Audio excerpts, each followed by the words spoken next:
Ladies and gentlemen, boys and girls, welcome to the GGEF Youth Sustainability Leadership Webinar. We are very honored to co-host this series of webinars with Tsinghua X Lab. I would like to take this opportunity to thank our corporate partner, CDL, media partners, China Daily, and Green is the New Black. My name is Christina Lee. I'm the founder of GGEF. I would like to go through a few slides with you to give you a little bit background of today's webinar. I'll be your facilitator today. GGEF and Tsinghua share the same vision and mission in Foster Future Leader to build a sustainable future through innovation, leadership, and business. The GGEF is a purpose-driven social enterprise set up in 2013. We believe that some of the conventional business models act as barriers to societal and environmental progress. But innovation and business can be the impetus by which we create a more sustainable future together. Part of our support that we've been investing is in youth to create impact in our 1 to a Million program, which we sponsor outstanding youth to attend international expeditions, such as 2041 International Antarctic Expedition. This program has been proven to be very successful because some of these ambassadors are influencing more than 1 million in their community today. The positive impacts that they bring to our society and environment is just priceless. In fact, I'm considering to change our program to 1 to a billion, since one of the very first outstanding youth we sponsored to Antarctica has recently joined AIIB, Asian Infrastructure Investment Bank, to help the banks with their ESG development.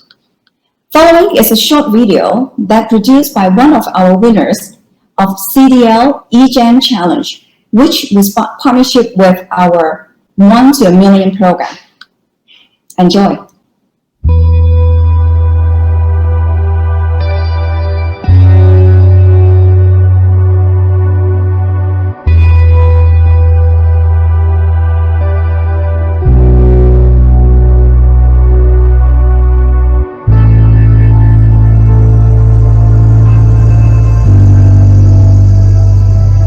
That we're undertaking the Climate Force IATP Arctic expedition is to come up here to an area that is actually showing much more climate change and ice melting than even what we see in Antarctica. 20 years ago I was here, this was solid ice, it is all now disintegrated. Now you cannot walk to the North Pole anymore because there's no ice there. A lot of wildlife has been affected. We've all seen pictures of the poor polar bears because we've melted their home. It's gone. People already far up north from here in the Arctic are already taking advantage of this ice melt, taking out resources from areas already that have been covered in ice for the last 10, 20, 30,000, 100,000 years. And NASA have calculated that the sea level will rise. It is definite. And our survival here on Earth are linked. Ladies and gentlemen, we need to listen to what these places are telling us. And if we don't, we will end up with our own survival situation here on planet Earth. We, as a world, are in a survival situation. A survivor sees a problem and deals with that problem before it becomes a threat. Because the time for the inconvenient truth is gone. It's now time for all of us to inspire the convenient solution. Singapore will be affected by climate change. We're right in the middle of it here. The ice caps are melting here, the sea level will rise, so we've got to really inspire people in Singapore that what we do all over the world, especially in Asia, can make a difference to our survival, and it's to do with survival. Coming from your great island state, it's such a great place, Singapore, but you know something, if we don't look after these places and the ice caps melt, Singapore, the sea level will rise. So it's really important not just to preserve beauty, but also to make sure that Singapore itself, that people aren't swimming. Thanks very much for your support. See you all soon in Singapore. What a fantastic expedition we've had.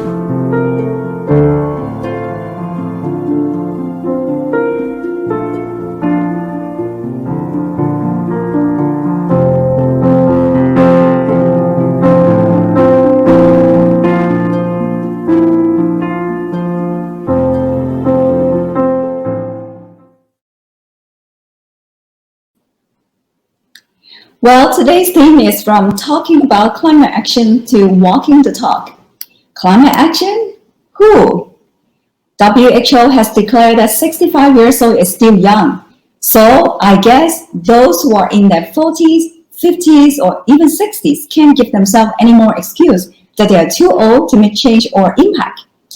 Climate change has posed a lot of threats and challenges to our environment and society. It is encouraging to see some young people step up to take climate action, such as climate student strikes, which is a movement around the globe. Raising awareness is great, but is it enough?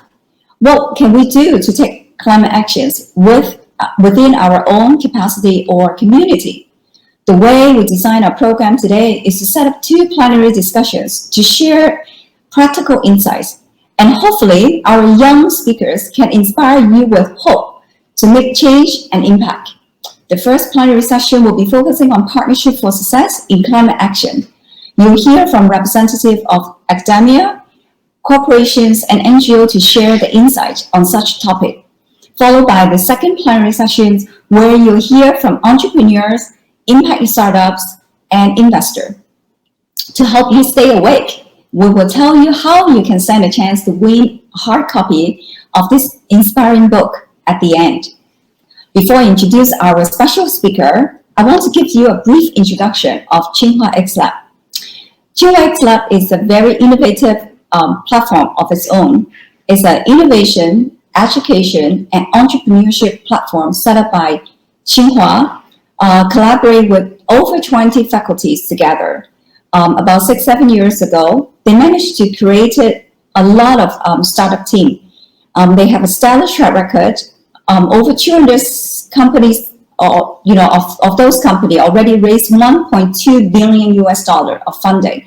I don't call them startup anymore. A lot of them are in the scaled up stage. And all these efforts and platform that can be put together is there's a person behind, a real educator behind the scene.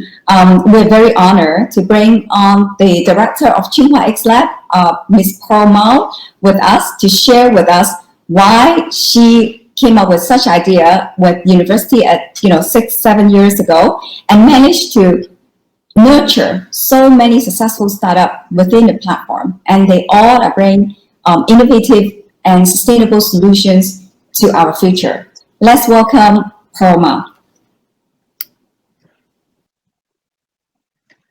Hi everyone. Hi Christina. Thank you very much for offering this opportunity. I'm really honored to talk about the story of Tsinghua X Lab. I want to share with you about some of our practice of Tsinghua X Lab, how we helped our students to pursue their dreams from idea to sustainable development. Next. A quick background about myself. I've been working on Tsinghua X Lab since 2012.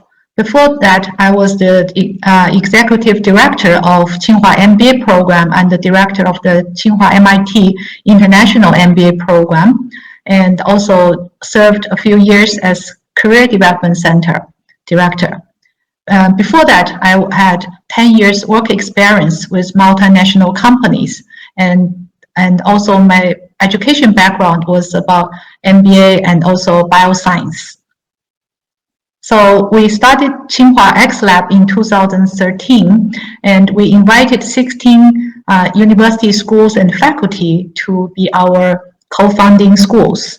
We want to build a platform that combines education, team nurturing, and ecosystem together so that we can help students to learn, to practice, and also to connect with ecosystem resources. The X Lab is trying to tackle the problem of the university that students, faculty, and resources are very much disconnected and scattered all over the university. So we try to, develop a cross-disciplinary platform that can help us to boost innovation and entrepreneurship of the university, so that individuals, startup teams can actually work together to better understand the market and to develop their ideas and into products, eventually to realize their potentials. Next. I especially want to share with you about the sector in social innovation and the sustainability area that X Lab has been working on in the past few years. Welcome back, Pearl. Please go ahead. Sorry. Yeah. No. So we mainly work on education to develop courses, hackathon, boot camps for our students, and so students can generate great ideas. And after that, we do team nurturing, and we organize workshops, team mentoring, and other activities to help students to develop their project strategy. And then we also connect them to corporations, local resources, help students to go to the market. We currently have about 40 teams doing various social innovation and sustainability related projects, from education to disability, aging, children and women, etc. Next.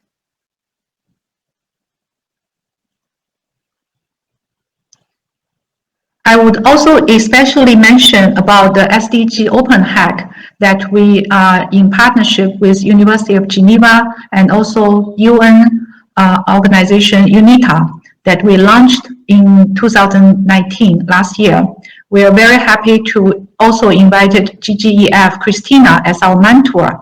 This event is try to help students to better understand SDG goals of the United Nations, and we organized about 13 hackathons over the same weekend so that students can form cross-disciplinary innovation teams, and they actually worked on various innovative solutions in 24 hours. And this is a way that we help our students to actually take actions from idea to try to work out solutions. Next. Some of the features of this SDG Open Hack is about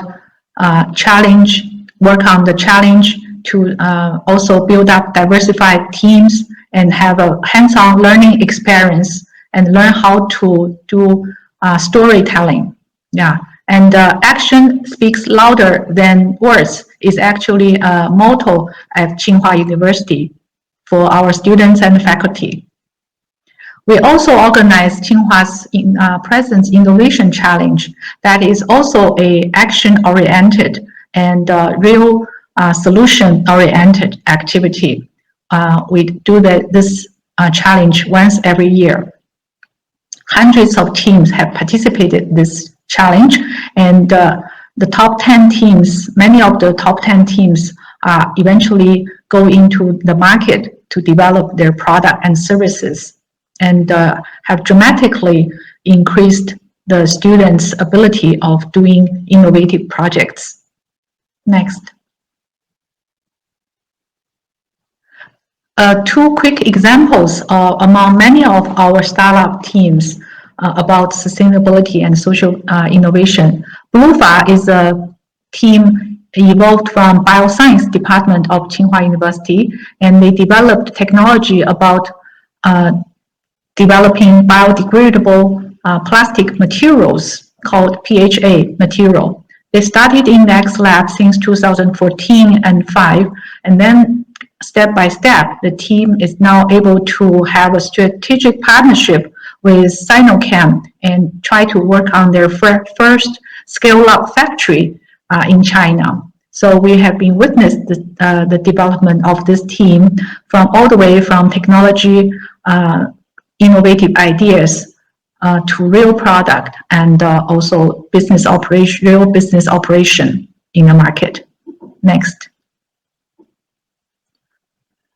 This team is called Polynovel. They are from the PhD students from Tsinghua Environmental Engineering. They use the wasted straw material through fermentation technology to develop microalgae, so that to tackle the pollution problems in China.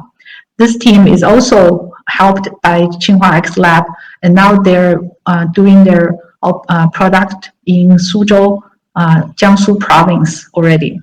Next. So based on our, education and also team nurturing practice, I had some observations about the young startup leaders. We actually see them try to also direct them to shift their paradigms from campus to be a big picture. We understand that future leaders are not only academically strong, but also they need to be socially cautious. We try to help the students to build up a sense of responsibility and some of the core values that are sustainability, business ethics, and higher purpose.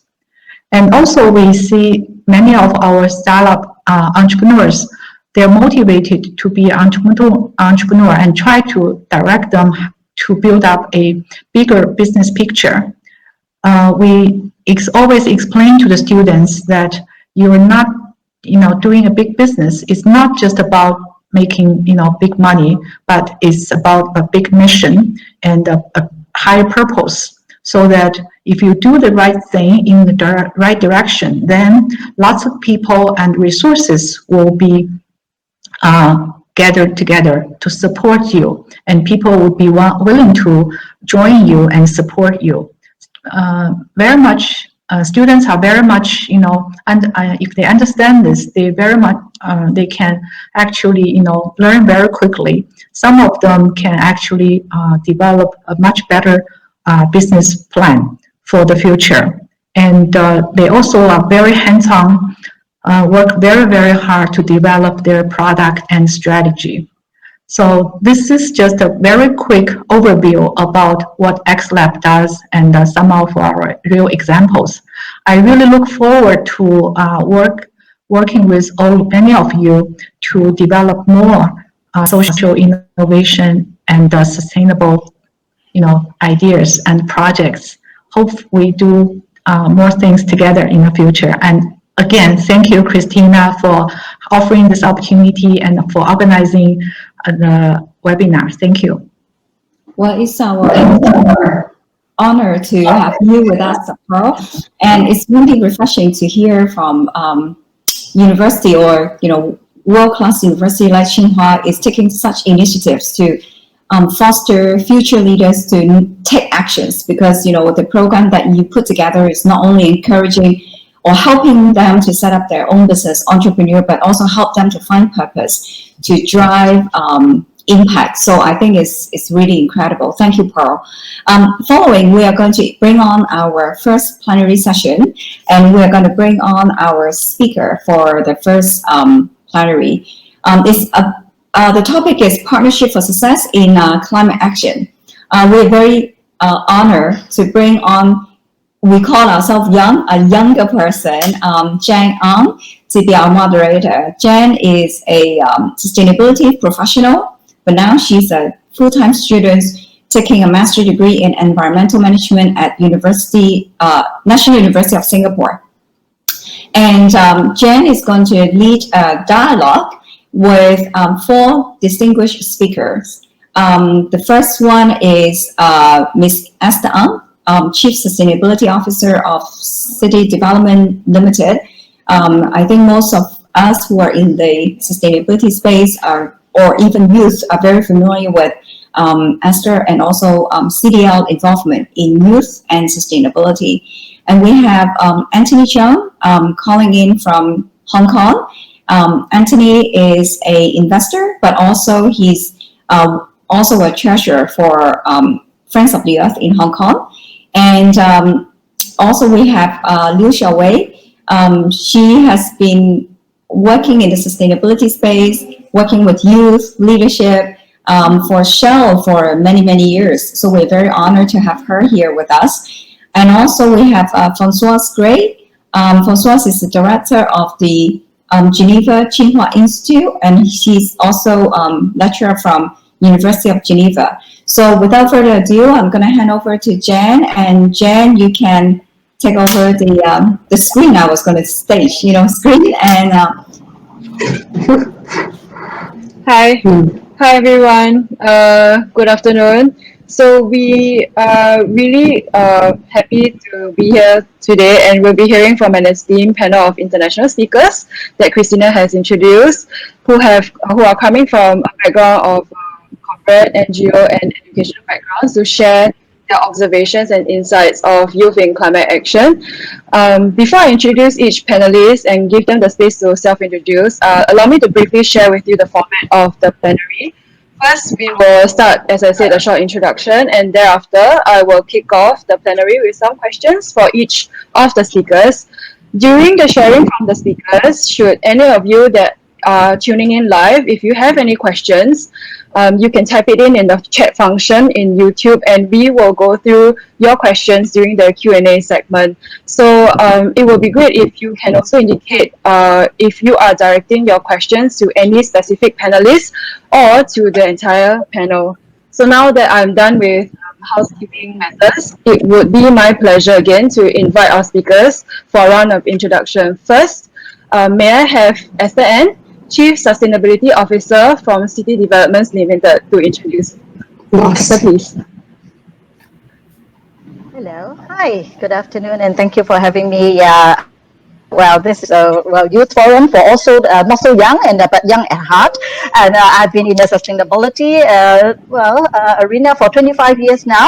Have been really happy to engage a larger ecosystem, not just the building sector, not just value, along our value chain, our tenants, our home buyers, but also the community at large. So we're very really happy that we have established Women for Green Network and also Youth for Climate action group as well. So we have done a lot of youth program, and because we believe in engagement, and we also believe in educating the young, and we have some program that it is customized for like 3 to 12 years old, and we feel that to set a good mindset, we have to start from young. So do visit our my tree house, a green library at the Bras Basah Road, and we have also worked with a lot of young youth leaders, whether it is from the poly, JC, university, through mentorship, guest lecture, or just interaction and competitions such as the E-Generation Challenge that some of the youth here may be familiar with, or SDG Young Leader Challenge. So basically that is actually my pet area, that working with youth and community, and but of course we do have the business aspect of integrating sustainability and the ESG, the so-called environment, social, and governance, to maintain how do we do good, and also do well financially, do good also for the community and the planet as well. Yeah, so I can hand over to the next one. Yeah, thank you. Yeah. Next, I'm pleased to introduce Anthony Chung. He is, as Christina mentioned, is the treasurer for Friends of the Earth Hong Kong. Anthony, please take the stage. Sure. Good afternoon, everyone. Hi, and all the fellow. Very happy to see all the fellow good friends, good old friends here.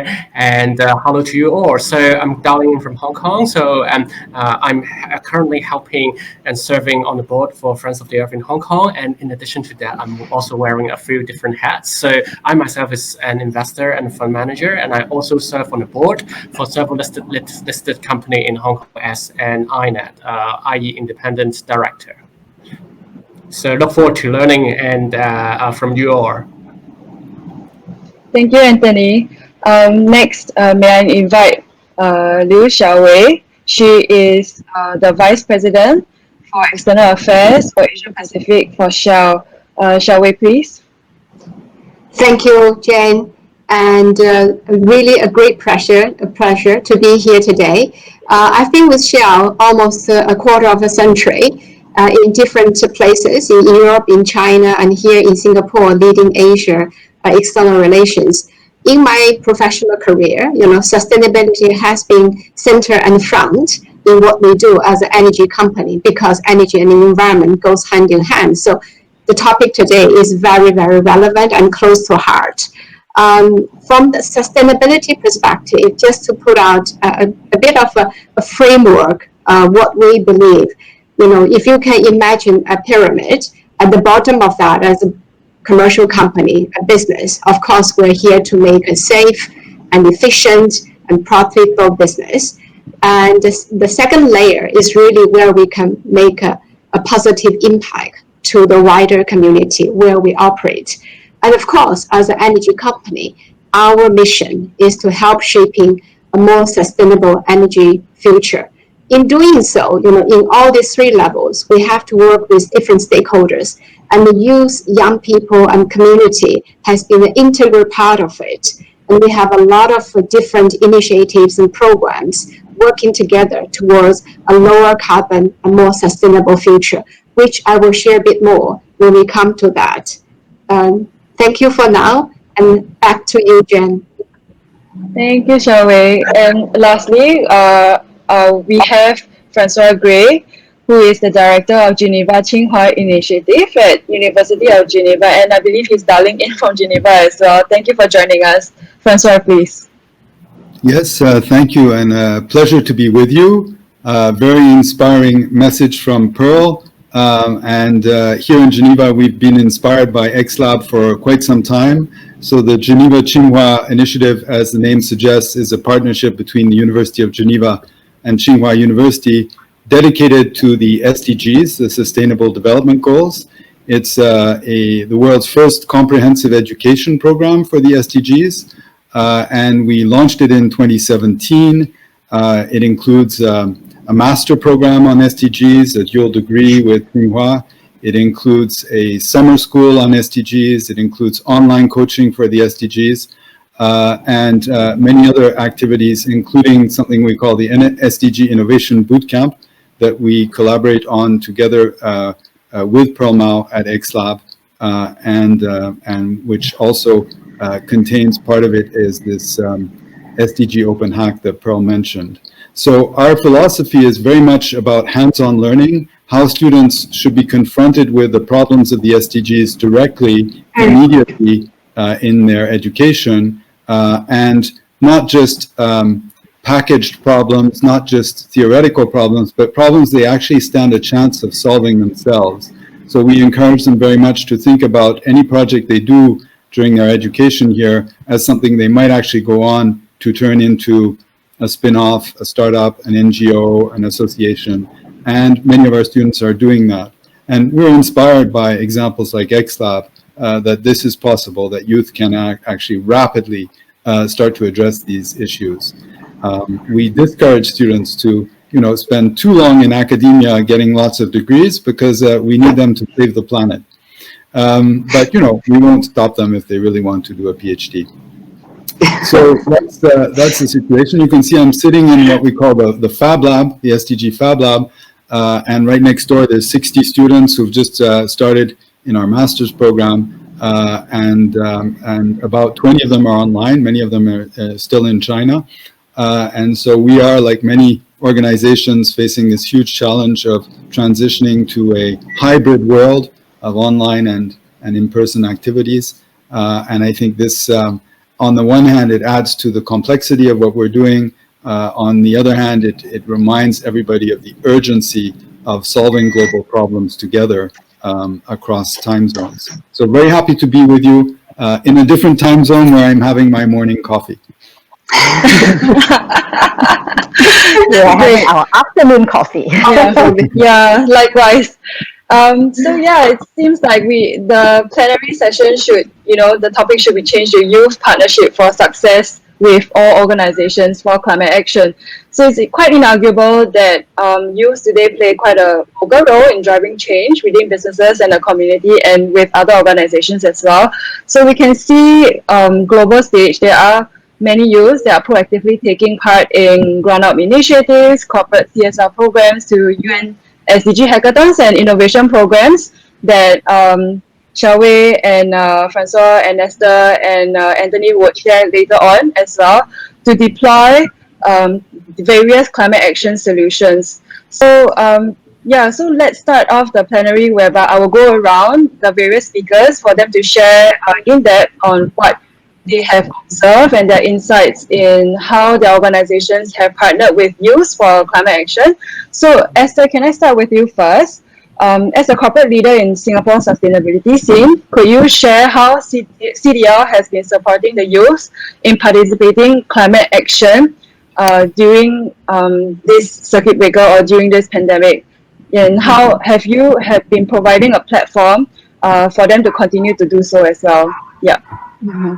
Yeah, and of course, everybody's life has been affected by the pandemic. And including our Singapore Sustainability Academy, or SSA in short, the academy has been our main platforms to engage youth and community. We hold events, a workshop and a training and a rent-free for NGO and youth group to really connect and promote and capacity building, networking to come together to discuss issues about climate action and also UN SDG. And of course, over the last few months, during the lockdown, and now we are relaxing a little bit, but the door of our academy is still closed to a very small, amount of people. But the window has been opened, and in fact, it was actually a blessing in disguise through our virtual SSA program, and also, in particular, the Youth for Climate Global Conversation. We have actually hosted and expanded our outreach, to almost 25 countries now. What we do is we have a Youth for Climate Global Conversations, hosted by our own young, eco champion, Cheryl Lee, and who actually engaged many of her friends, the eco climate action champion from different parts of the world, and they actually log on from different, time zones and different issues about climate action, whether it's circular economy, marine conservation, SDG, and women gender equality, various subjects. And we have actually held almost 15 events now since April until now. So there's still a lot more coming up. And of course, there are our Generation Challenge, and in fact this year we're supposed to close it and send the winners to Jane Goodall Institute Research in Tanzania, but because of the travel ban, we have to postpone it to next year. So our programs still continue, and of course the other main event, we call it the Youth for Climate instead of holding it at Botanic Gardens, we went virtual, and it is still on our YouTube channels to visit it when you have the time. While we are reaching out to even more people, and when the academy, we will still considering some of the overseas youth champion through the platform as well. That's amazing to hear CDL, continuing to provide a platform for youth to share about their climate action plans and what they intend to do with it, and CDL being a really strong supporter to showcase all of that. So let's move on to Hong Kong, whereby Anthony, can I check in with you as the board of governor for one of Hong Kong's most prominent green groups, the Friends of the Earth? could you share with whatever that's happening recently with Hong Kong, how have your organization have been continuing to support youth in climate action? And perhaps you want to share some of the programs as well?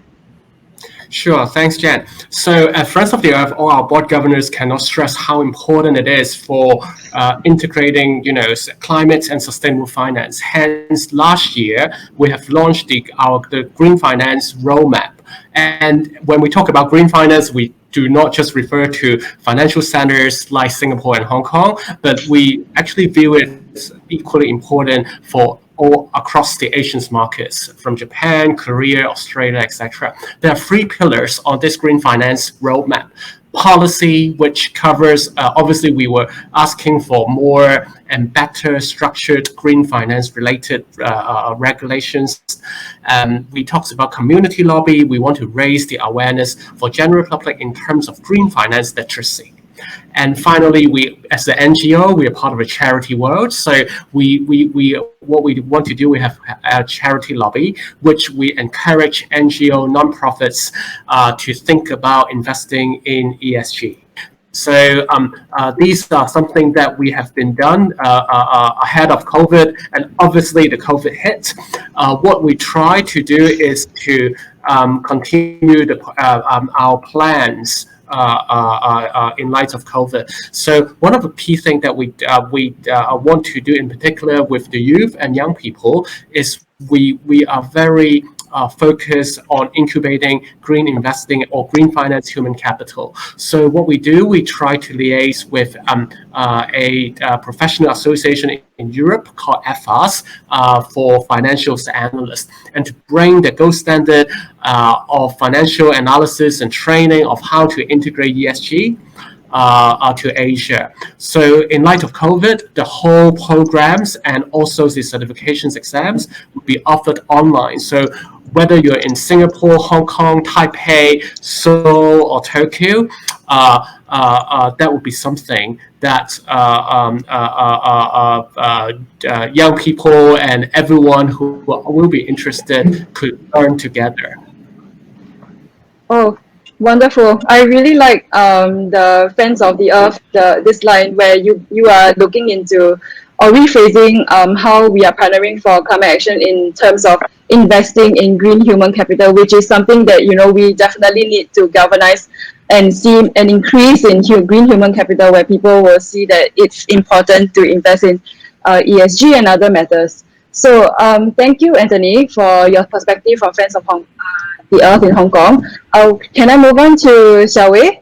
Xiaowei, as a representative from Shell, which is an international energy company, I understand that Shell runs a lot of programs to engage the youth globally, such as the Shell Eco Marathon. Can you share more about the Shell Eco Marathon? And I understand that for this year, it's actually gone virtual. So perhaps you want to share more about the program and how it has changed with the current pandemic, and how things are a little bit different versus what was a physical eco marathon versus the marathon now. Yeah. Thank you, Jane. Glad to share. As I mentioned, as an energy company, our vision is to powering progress together by providing more and cleaner energy solutions. Yeah, and by doing along, it won't address more energy, less CO2. That dilemma that we're faced as a human kind. So we're involving all sorts of stakeholders in this space, particularly the younger generation. Shell Eco Marathon actually started 35 years ago. The idea actually started 80 years ago between 2 scientists in the lab. Today we have Francisco, and earlier Pearl also mentioned their lab. These are real, also 2 scientists 80 years ago to bat, how little fuel we can use so that we can go further. And that come into this competition 35 years ago. Imagine this year could have been a big year for us to celebrate 35 years of Shell Eco Marathon, basically bringing the brilliant minds of young people across the world to compete, to see who designed the most efficient car, who compete the distance they can go further, use the least fuel So we're using like 1 liter equivalent. So you can use solar, you can use hydrogen, you can use the normal fuel. And in the 35 years, 100,000 students from more than 700 universities across 60 countries have participated in the competition. We brought this into Asia 10 years ago. This year, actually, our second decade. Nonetheless, we couldn't bring them together. So we did online and everything is virtual. So they can still demonstrate their design. The only bit that couldn't go is they actually bring their car, prototype, and urban concept to compete on the track so that our scientists can measure, the fuel they use and how further they go. Among the 35 years, the longest distance that a 1 liter equivalent can go as far as 3,071 kilometers. That's the distance between London and Rome return, or a single travel between London and Shanghai. Yeah, that's the imagination that is stretching us to see how these young, brilliant minds can work. So this year, related to pandemic, we added on another award to encourage the youth to really use the innovation to see how they responded to pandemic. And this off-track award is called Spirit of Shell Eco Marathon, really recognizing the perseverance, the compassion, innovation, and empathy. And I'm one of the judges. Next week, we will actually to review this first ever award. And I was deeply, deeply moved and inspired by the ingenuity, the innovation, the creativity. And more on top of that is really the big heart that they have, go beyond mobility challenges. They use their creativity and innovation, all these entries, to really do something for pandemic. Some of them use 3D printing to get ventilators done. Some of them using their innovation, using simple machines to do shield so that communities and their schoolmates can be protected. So we set up a special recognition. But again, you can see this is really reflecting the spirit of innovation, which we used to be addressing mobility or energy, now using that to responding to the pandemic. So that's just one example of how we responded in Shell Eco Marathon. And we are going online, and for the foreseeable future, it could probably be a hybrid given the health challenge. But we're doing a lot of online training, learning, and then we just started Pitch for the Future design competition that all around the world, the young engineering minds could come in together to pitch for this. That's amazing and wonderful to see, an international energy company having the resources to tap on a global network of youth to come up with various innovation solutions. So I really look forward to seeing the results as well. So let's move on to Francois from Geneva Tsinghua Initiative.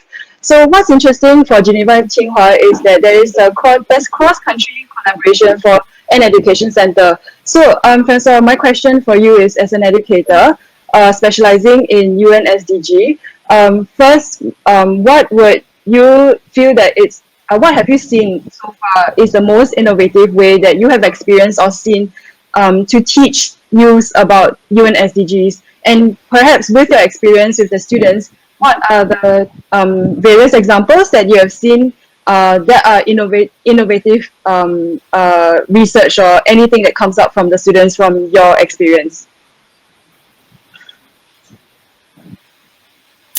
Well, thank you, Jen. Yes, so here in Geneva, we, as I mentioned at the beginning, we're doing a lot of activities for UN SDG innovation. And the city itself, it's a very small city compared to Singapore or Hong Kong, but it has a very long history. In particular, 100 years ago this year, the League of Nations, the predecessor of the United Nations, was formed here.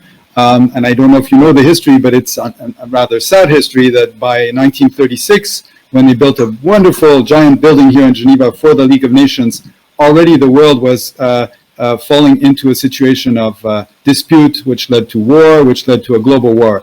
And so it's always a reminder to us here in Geneva that, the situation can get worse. And that multilateral organizations are there to try to make the world better. And the SDGs coming from the United Nations are very much about, that vision of a better world, but it requires effort. And I think one of the lessons we face is that United Nations, here in Geneva, we have more international organizations, more UN agencies than any other city in the world, more than New York or London or Paris. And yet it's still only about 10% of the city's activity is around the UN. I mean, that's big for Geneva, but just to give you the scale, the World Health Organization, about which we hear so much these days, headquarters just up the road from our lab here, total number of people who are actually working for WHO in all the countries in the world, in the country offices, here in the headquarters, 7,000 people. That's half of a hospital in Hong Kong or Singapore, right? How is half a hospital supposed to organize all the world's pandemics and response, right? So if we want to understand the challenge we're facing, I think the innovation that has to come has to help these international organizations. And that sounds bizarre, but it's exactly what we're doing here in Geneva. We're getting our students involved in helping the international organizations solve problems. And they come to us more and more because there's a realization that innovation is the way forward for these international organizations. And it's not something they're good at. It's not something they traditionally do. They're very good at negotiations and conferences and so on, but innovation, that's new, and especially technology. And that's where in the program we look to Asia and China in particular for ideas about new ways to innovate. And especially, I would say, low-cost or frugal innovation, which is so vital for the developing world. Because let's face it, here in Switzerland, we know how to innovate if you want to make, say, expensive medical equipment. We're really good at that. You need 10 million to start your company. We have banks that can finance that.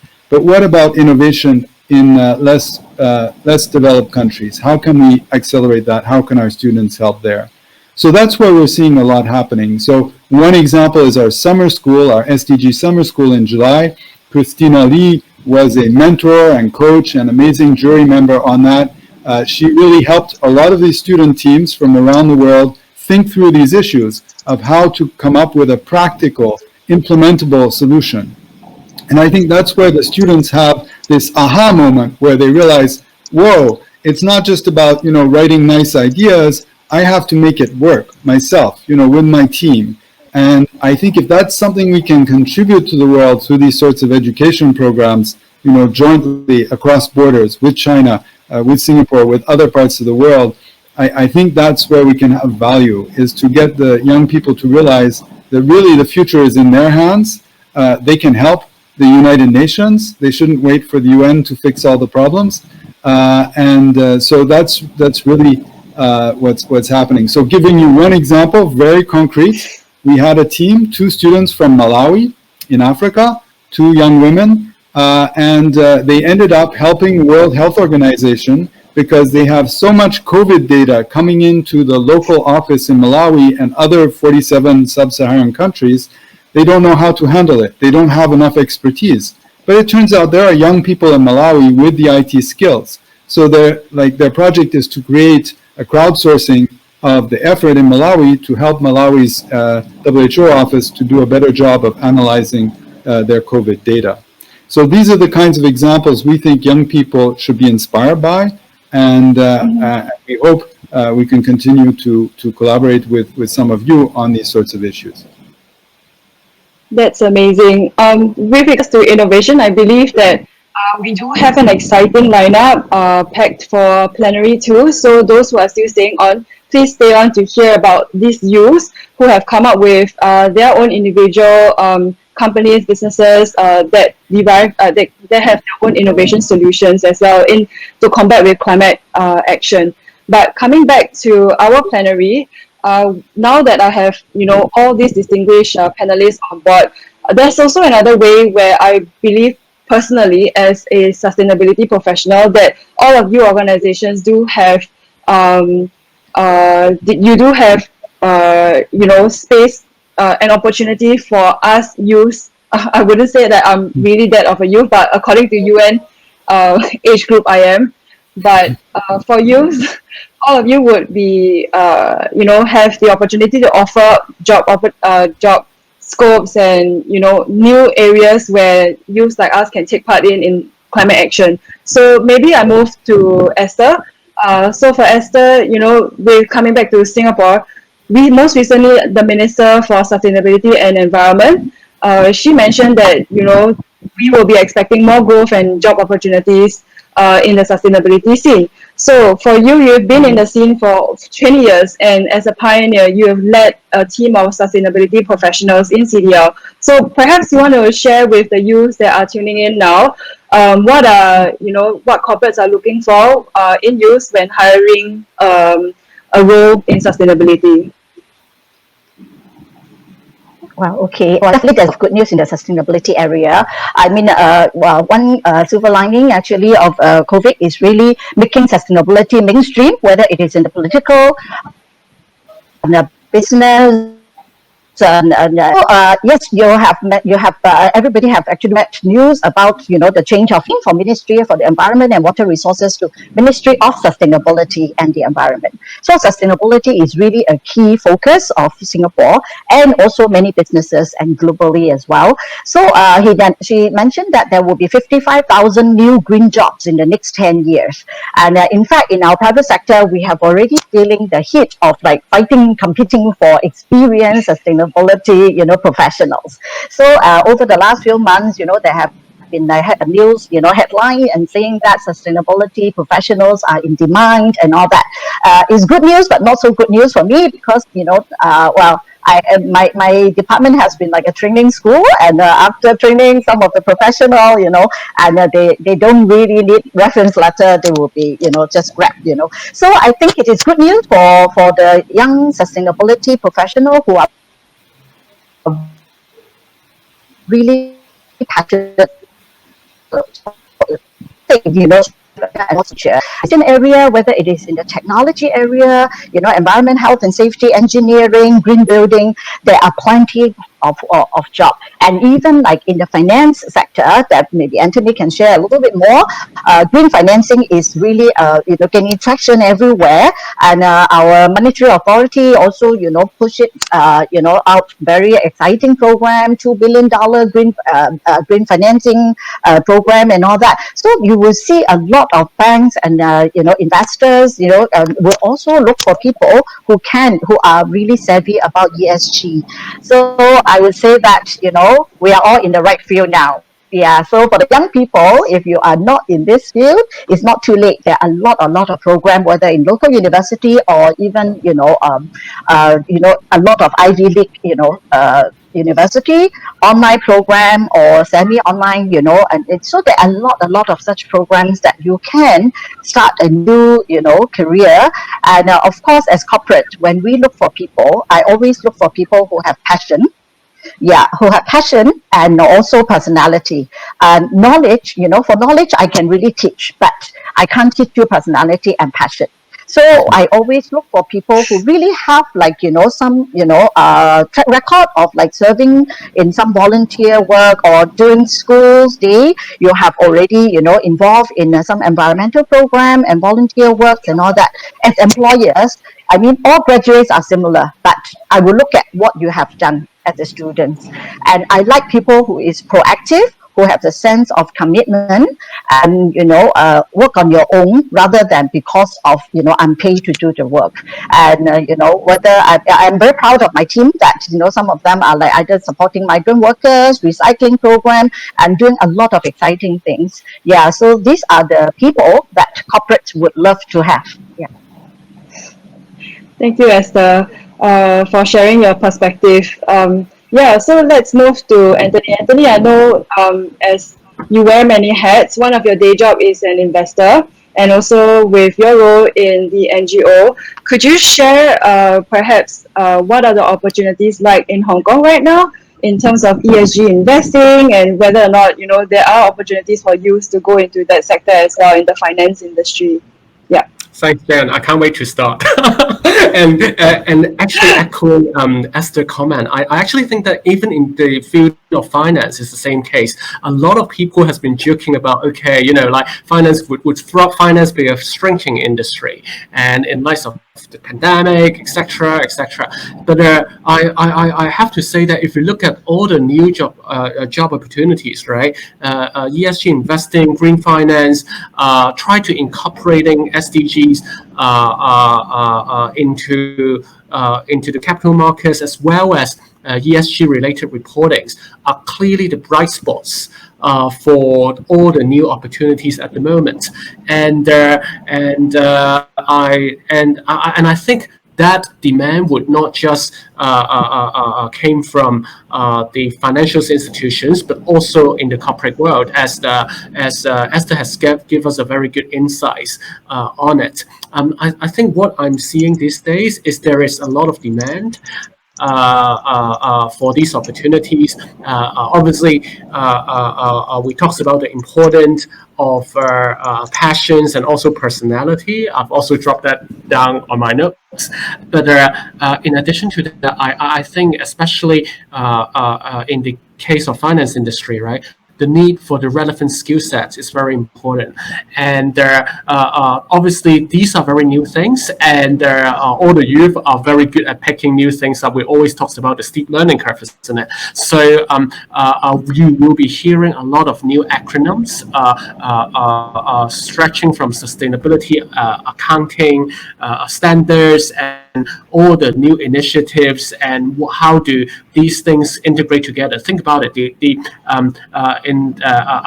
Qualified or chartered accountants trained 30 years ago, they might have not heard about how to quantify social impact, shared values, and environmental KPIs into the financial statements. These are the new things that we could all learn. We are all, from the same starting point, and pick it up fairly quickly. So I would say that the bad news is there is a huge gap or meaningful gap to be filled in this part of the world, but at the same time, it also means good news for us.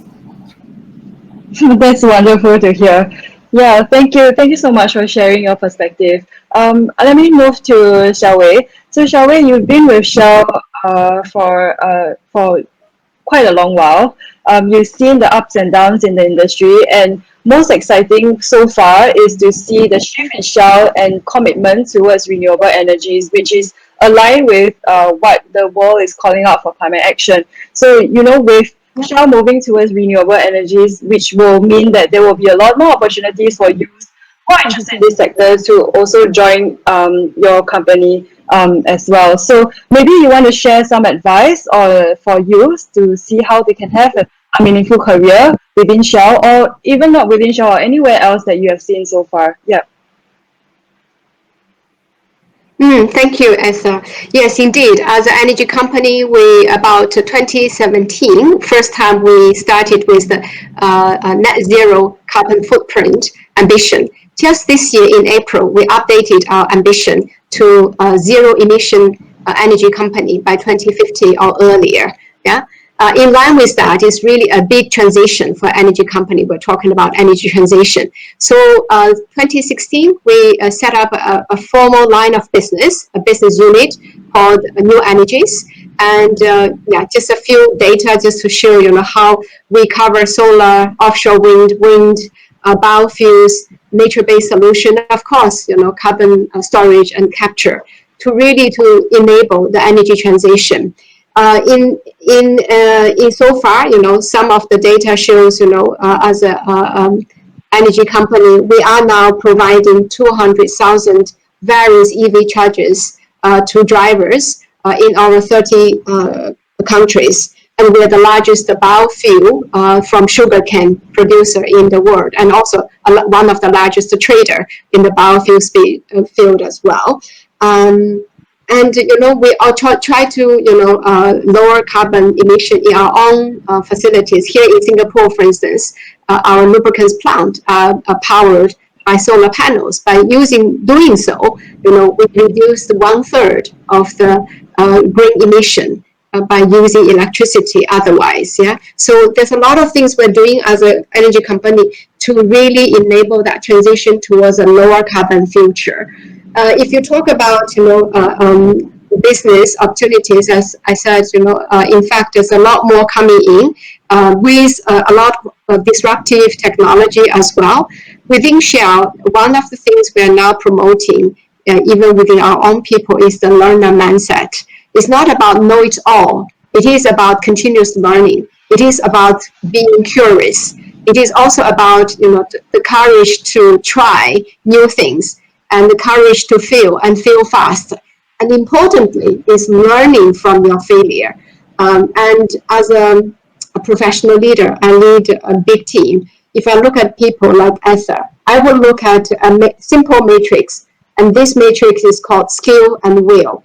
And of course, the ideal is that you get high skill and high will people. And if I have to choose between the two, I would agree with Esther, is more the will side, which is the attitude, your mindset. Yeah. And the other way people saying that, attitude decide altitude. If you have a good attitude, the attitude to learn, the mindset to continue to try things, you can go far. Yeah. So if I would say for people going into workspace, really looking, having a global mindset is also important. Yeah. Thinking global, acting local, I would advise. Yeah, because we're very much connected world. Particularly today, we're talking about climate and climate change. It's a humanity challenge. It's a global challenge. It's not a local challenge.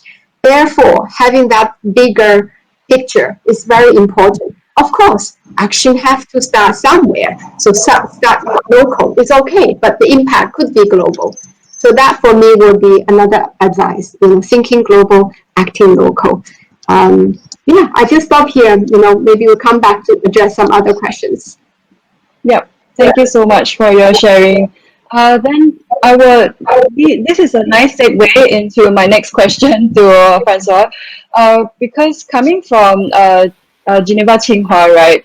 I'm curious to know, maybe you want to share a little bit about your experience with interacting with an international group of students coming to learn about the UN SDG at the University of Geneva with the program. And then maybe you want to share some examples on perhaps what Xiaowei mentioned earlier about thinking global and acting local, and maybe some projects or examples that you have seen that have birthed from these programs that you have conducted. Sure, thanks. Yeah, so we see a lot here because, in fact, most of our students are coming from all around the world. Only a small minority from China and from Switzerland. So it's hyper international by design, and that means there's a cultural mix, even at the level of student teams. And I think that's one of the things we look at is how well students cope with working in a diverse cultural situation. And we spend a lot of time talking about these issues with them because for some of them it's new and they haven't thought through, how to deal with people who have a different worldview, a different approach to learning, and so on.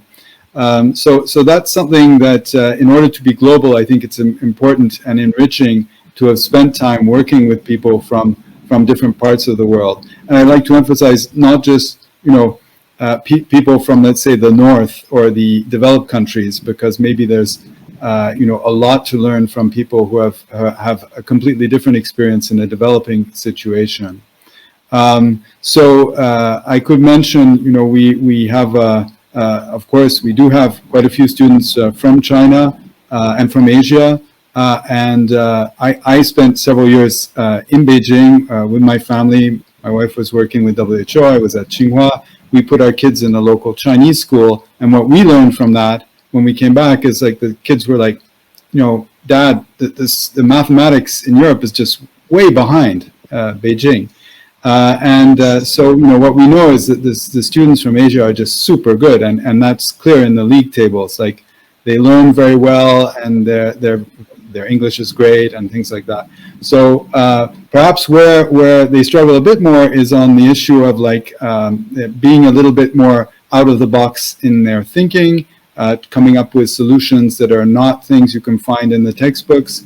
And they're sometimes mixing with students who have had to survive in a little more self-motivated way is quite helpful.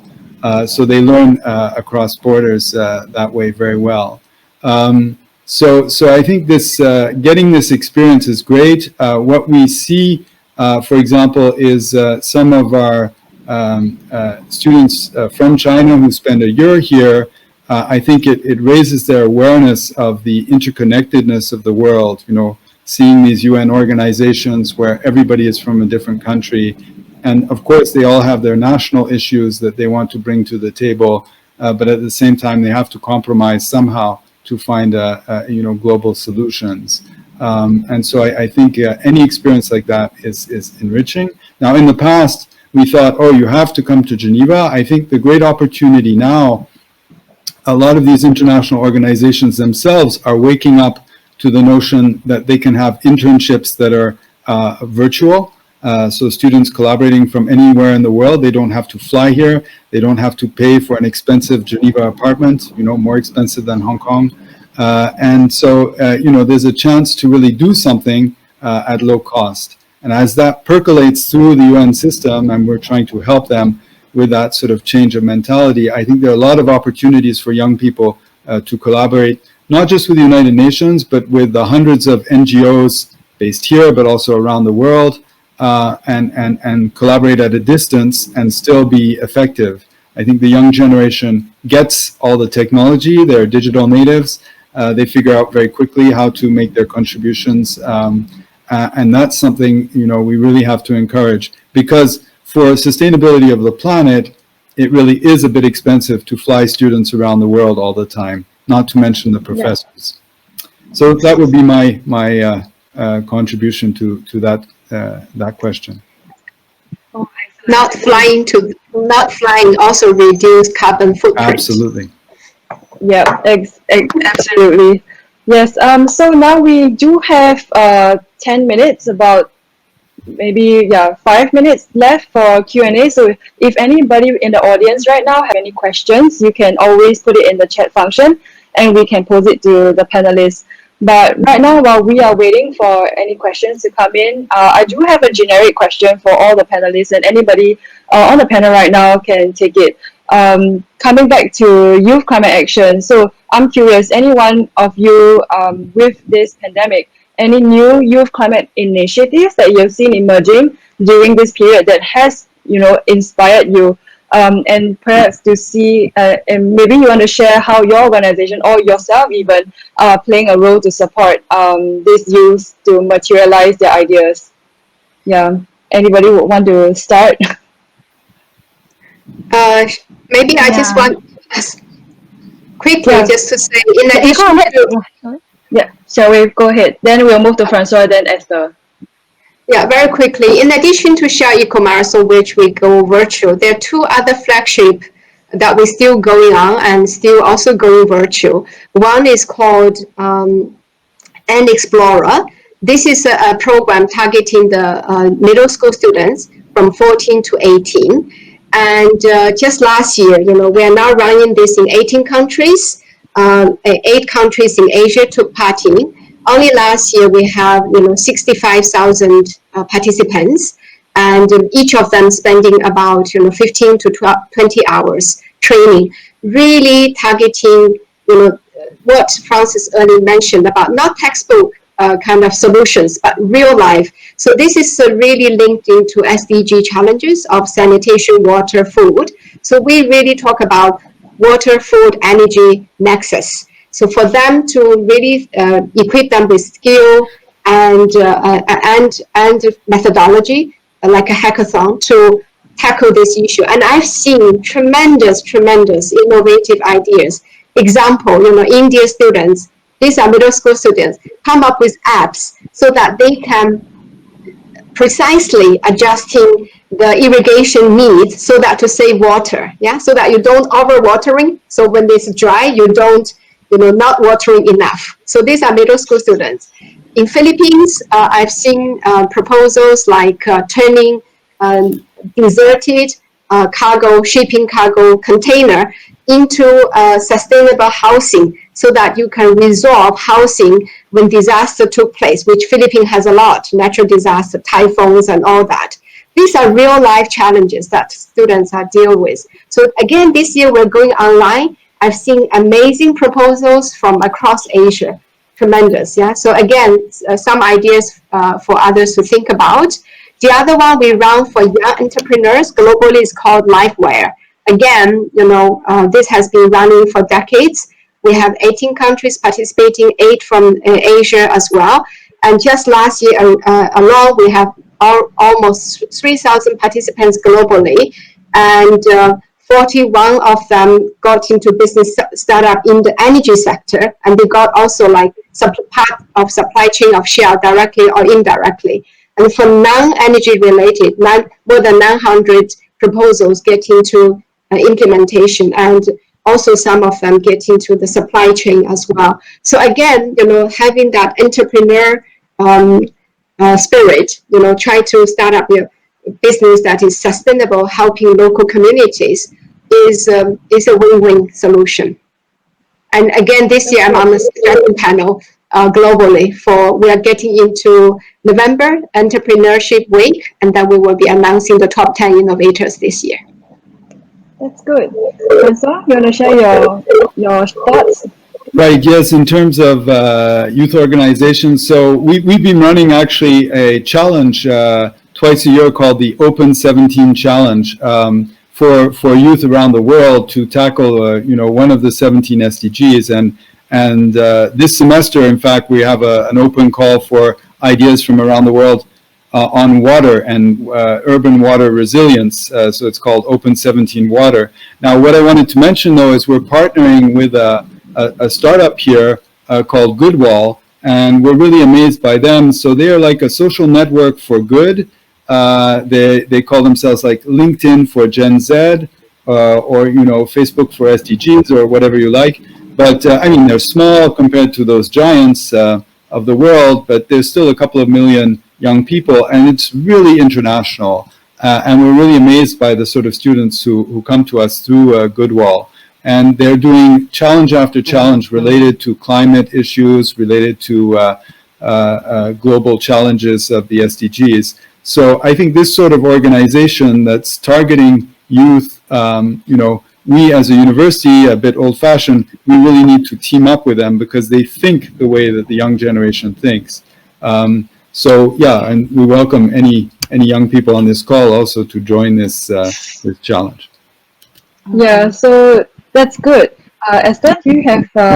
Well, just to elaborate further, the competition is always a good way to unearth really talents and all that. And of course, we want to give them a business case rather than theory alone. So we have the our 10 years of actually the Young Leaders Award. We call it the SDG Young Leaders Challenge for tertiary education students from 17 to 25 years old to study real business case and come up with solutions. And every year we receive very, very good, and so last but not least, of course, women leaders are important. We have like the Smart Sustainable Cities and Communities workshop coming up next Friday, next Tuesday actually, for women leaders in the building sector to share how they have actually excelled in contributing to a smarter and a low carbon economy in the male dominated industry. So I think there are a lot of,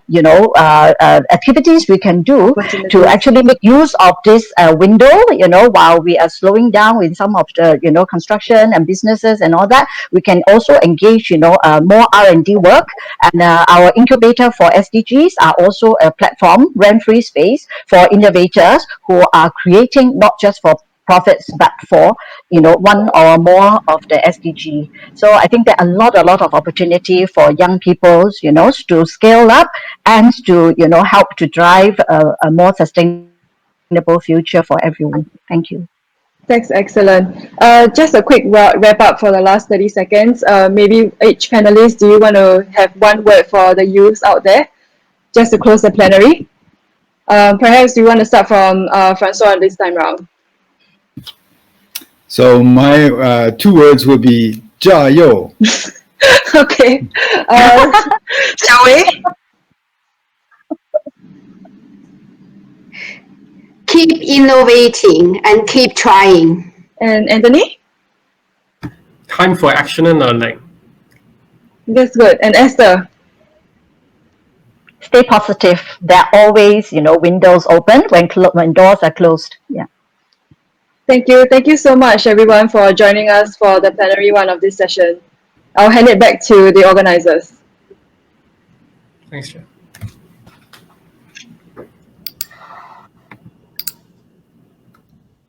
Thank you so much. Thank you for all the speakers. Thank you so much for dialing in. Well, I don't know about you, but I've learned quite a few things. I think I don't know what's your takeaway, but my takeaway is innovation is key, and also partnership. I think regardless what's going on, it's the global partnership and collaboration is extremely important for finding solutions, whether it's for climate or social. I think we are living in we're living on the same planet, so there's no isolated problems. So thank you so much for all the panelists. Thank you so much for being so candid, and also and thank you, Jen, for leading the dialogue. Thank you so much. Well done. So we are going into a short break. Before we go into that, I'm going to mention about our upcoming annual Women Eco Game Changer Award.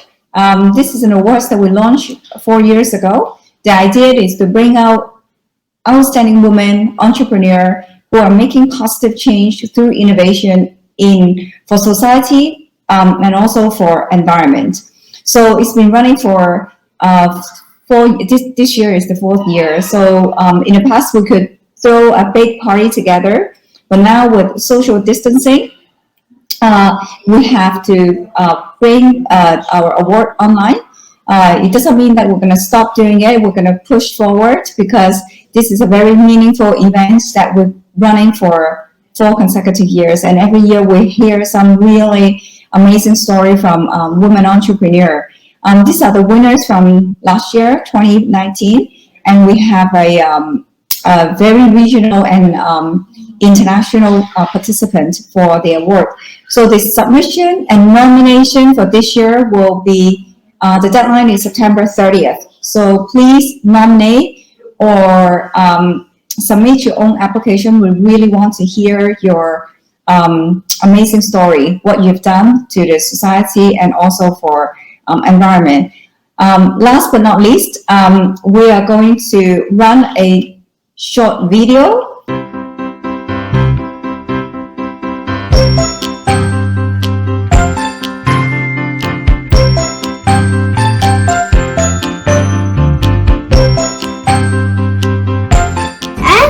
A beautiful place which is home to all the animals and us.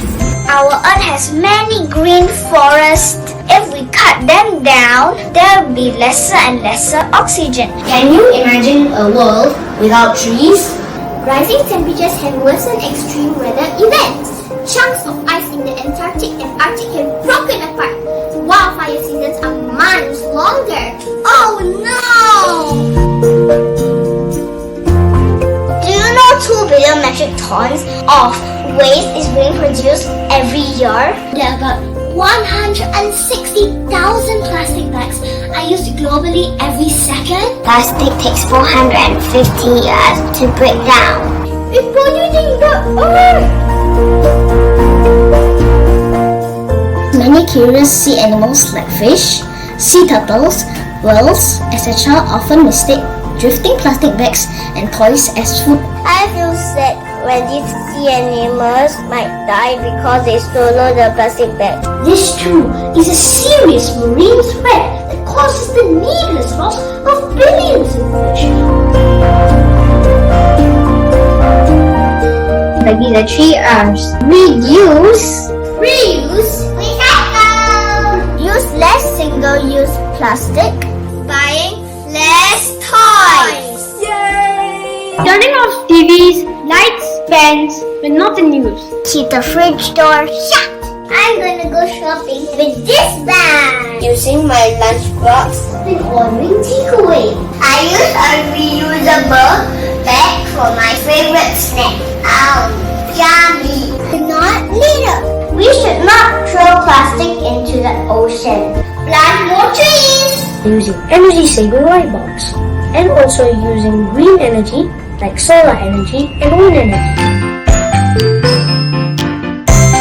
We all should do our bit to protect our planet. We can always start now. Even at a young age, we should learn how to protect our Mother Earth. I can make a difference.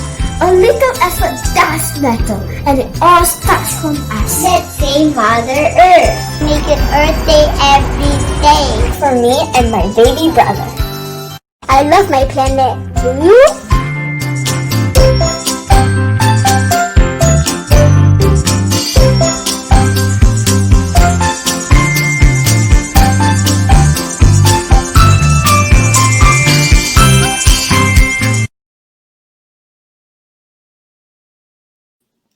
Excellent. I don't know about you, that little video always brings a big smile to my face. It's so cute. These young eco warrior, they're so wonderful. They, they even know how to take climate actions. They can take climate action. I think all of us will need to take climate action as well. Now we are going into the second plenary session. The second plenary discussions is going to be led by NUS students, Gerald. He's going to be the moderator. Gerald is also very passionate about sustainability, and he won a sponsorships for students exchange on sustainability program with university in Canada, Simon Fraser.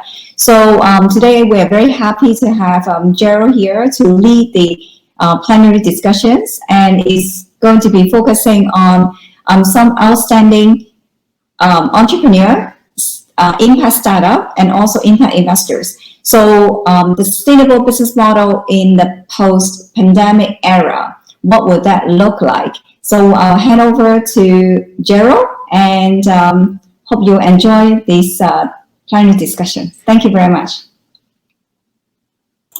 Thank you, Christina, for that. And hi, everyone. Once again, a warm welcome to all of you who are joining us this afternoon. My name is Gerald, and as Christina has shared, I'm a third-year business student from NUS.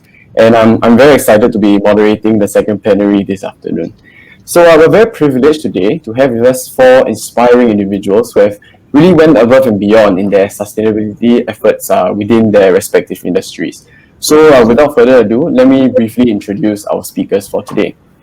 First, we have Juliana Lam, who is the chairman of Julius Group, as well as the founder of Innotier, which is a lifestyle consumer brand that has incorporated sustainability and innovation into every aspect of its business model. And Juliana is also the first Lifetime Achievement winner of GGEF's Women Eco Game Changer Award in 2017. And second, we have Eugene Wang, who is the co-founder and CEO of Sophie's Bionutrients. His company produces microalgae-based food-grade bioproteins, which are made from food waste. And last year, Sophie's Bionutrients actually won the grand prize of 1 million Singapore dollars at the Livability Challenge 2019. And third, we have Regular Shek, who is the managing director of Circular Capital Asia. So Circular Capital is an impact-focused investment management firm, and they are dedicated to financing innovation companies and infrastructure that prevent the flow of plastic waste into the world's oceans. Circular Capital has made a significant impact on our region, and we're very excited to have Regular with us. And last, but certainly not least, we have Max Wright, who is the chief strategist and co-founder of Turtle Tree Labs. His company produces cell-based milk using biotechnology, and they can produce milk from any mammal. So similar to Eugene's company, Turtle Tree Labs has just won the grand prize of 1 million Singapore dollars at the Livability Challenge this year. So these are our speakers for today, and I think I've said enough. I know you guys didn't sign up to hear me speak, so let me pass the time to the speakers so that they can share a little bit more about themselves. Juliana, would you like to kick us off? Sure. Hi everyone, can you hear me clearly? It's all right? Yes, it's Okay, great. that's good. Hi, I am Juliana. Very nice to see everybody. Good afternoon. I'm the chairman of the Julius Group Holdings Limited, as well as the founder of one purposeful startup retail brand called Innotier. Julius Group is a forward-thinking company that believes in transforming the traditional conventional glove manufacturing business with ESG as our core values. We are a leading innovative manufacturer that combines the latest technologies with the heritage craftsmanship for gloves and accessory production. We are a one-stop shop design, manufacturing, and supply chain management for many reputable global brands, and we commit to international standards with the implementation of ESG, environmental, social, and governance as our transparent and efficient operation. With our factory set up in China and Vietnam, we make many glove and accessories and shipping to over 20 different countries. On the other side of me, being the founder and the president of Innotier, I would like to share with you that Innotier was born out of an R&D center in UK, where we team up with partners in US to develop sustainable lifestyle products before catalyzing the wealth of experience in sustainable production and supply chain in Asia, and we choose Hong Kong as our headquarters. Our story begins with one simple question: how do we put innovation-driven technology at the heart of next evolution in sustainable lifestyle? We want resilient technology that has art craft, has community and environment all at once. This question has been central to everything we do. With our unique strategic positions at both extremes ends in the supply chain, it allows our ESG DNA in our companies to innovate and drive technological advancements, and partnering it with a passion and purpose for improving the world around us. Our technologies help people adopt a sustainable lifestyle to a rapidly changing world. We believe that truly innovative approach to technology can have a big impact on the world. It can impact people and planet and ensure a sustainable future for all. We also believe that we can only do this if you have a truly global mindset. So I look forward to do more sharing with everyone today. Thank you. Guess I will be the next. All right, so my name is Eugene Wan. I guess you guys can Google my background and my business pretty easily. I started a company in California back in 2010 before plant-based, these two words were created, a plant-based seafood company. And then along the way, I stumbled on this microalgae fermentation opportunity and started doing this project starting from 2013. And then 2017, I was lucky enough to be invited to Singapore to pitch, my first time to pitch. I won my first grant here in Singapore with ESG with about $250,000. And then that's how and why I'm settling down right here with this food tech project. I don't have a lot to say, but I would just say to the young and old folks in the audience, if you're really serious and interested in sustainable business model, business opportunity, be prepared. You got to be really passionate enough. You got to be really resilient, because I have to advise you, the corporate or the VC world out there today is still very, very profit driven. And so be ready for the cold fact, and be ready to accommodate and fit both your passion and your profit into the business. That is not easy, but that is what you have to do. Thank you.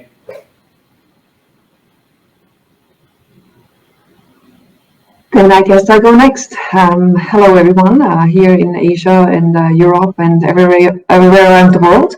My name is Regula. I'm the Managing Director Asia for Circular Capital. As Cheryl already shared a little bit, we are an impact-driven fund which really focuses on preventing further plastic leaking into the ocean.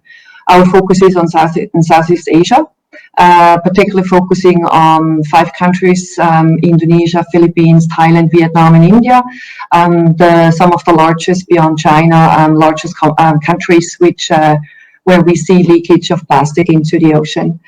We have raised 106 million to date through corporate investors, and really deploying that funds or these monies in building systemic solution and circular solutions in recycling and bringing plastic back into the circular economy. Maybe a little bit about my background. I would say environmental issues and social equity has most probably been part of my life since I was born, or at least since I started thinking about these topics, and has really been instrumental in how I chose the jobs I work in and how I saw myself in creating impact. I worked in microfinance. I worked in building a social enterprise in the Philippines for affordable housing for the informal sector, and learned really much about how critical it is to have social equity and making sure that we bring everyone along. I think particularly because I grew up in an environment in a country which is very stable economically, always pretty much on the upside and with good growth. And so I had a lot of benefits by being born in that country. And therefore there was always my desire, irrespective in what position I was, to make sure that the work I do had its impact environmentally and socially. That's about myself, and I really look forward to this panel. Wonderful. Hello, everyone. My name is Max Rai. I have been in business for many years, for the last 15 years, in the executive space for a company in California. Originally from California, and about 2.5 years ago, I decided to make a major change. I've been witnessing climate change for many years. I've been looking at this entire scene for quite a while. But I made a decision to use my leadership skills and play a role in reducing greenhouse gases and animal cruelty, and of course, ensuring food security. Turtle Tree Labs is a biotech food company, and we use cell-based tech to produce milk from mammals like cows, sheep, goats, and even human milk. Many of you may know how big the dairy industry is. It's a $700 billion industry. And they emit 37% global methane emissions.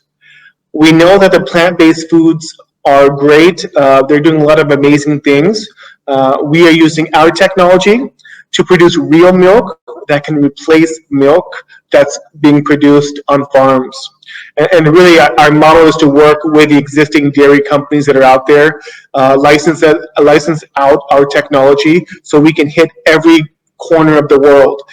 We really want to make a major impact, and we believe this is going to be a way to do it.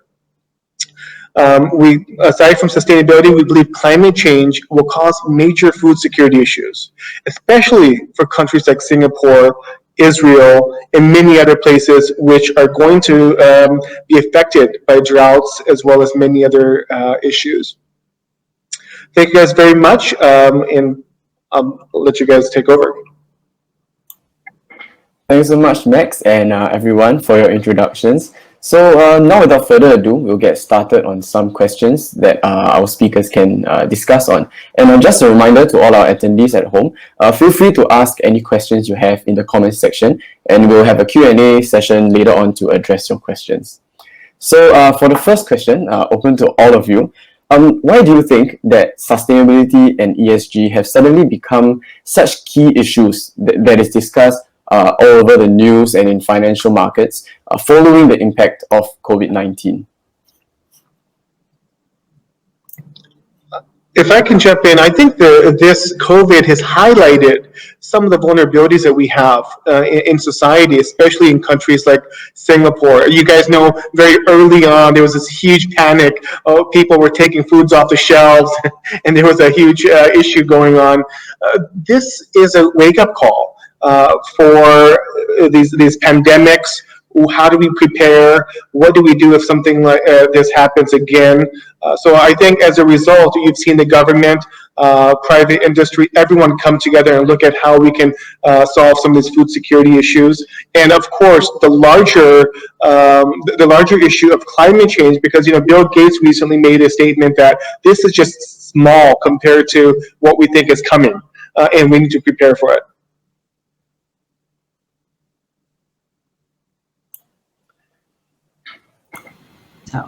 I like the word wake-up call, but I think it's more than just food, but it's more like mentality. We've been living in the world complaining all these day about how global warming is affecting our lives, but what do we really do about it? Other than minor thing we do, can we do something in our impactful in our business? I think truly wake-up call is the way. Yeah, I would like to add to that. I mean, there's just generally an overall awareness, right, that climate change is real and that we cannot continue business as usual. And I think there's also an overall awareness of the younger generation that that's their future they're living in, right? And that if we don't change behaviors now, the way we operate and the way we collaborate, and also the way we use capital to drive environmental and social equity, that we're most probably heading towards some quite difficult doomsday times. I think we maybe have to distinguish a little bit between ESG in the public markets, right? The big money which goes into public stock. I mean, we have seen quite some efforts. BlackRock announced, a large circular economy fund. But we also have to see there's more and more capital in the private equity VC industry moving into impact-driven or impact investing really holistically while driving returns, right? Being very clear about we have to move away from single bottom line to triple or for more bottom lines, and really make sure that whatever we invest in is really taking care of not only the environmental and social impact within that company you invest in, but within the entire ecosystem. And I think that's key. The way we look at it is when we invest in a company, we don't just look at, okay, is wastewater treated properly, right? Or what's the social and standards for the workers in the company, but really try to holistically understand the entire supply chain and make sure that when we invest with the funds that we don't have negative externalities. And I think that's really important to understand because ESG is very broad and metrics are very broad. And how do we actually, when we claim to do ESG, how do we actually measure the impact and what we want to achieve to have a positive benefit on the environment as well as social matters? Thanks so much, Regular. Actually, on this topic, perhaps you could share a little bit more with the audience about, from an investor perspective, right? What kind of metrics do you use? Because when you're looking at profit-driven companies, it's very simple. We just look at the profit margin and it's straightforward. But when it comes to measuring the impact of these impact-driven or impact-focused businesses, from an investor perspective, how do you evaluate this? Well, I can mainly talk about it from our perspective, right? How we try to tackle the leakage of plastic into the ocean or to prevent the leakage.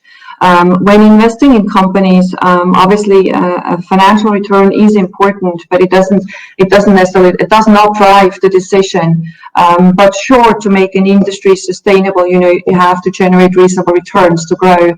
But we look at really environmental issues and really understanding like what are the general environmental benefits, and that means how much plastic do we actually bring back into the circular economy.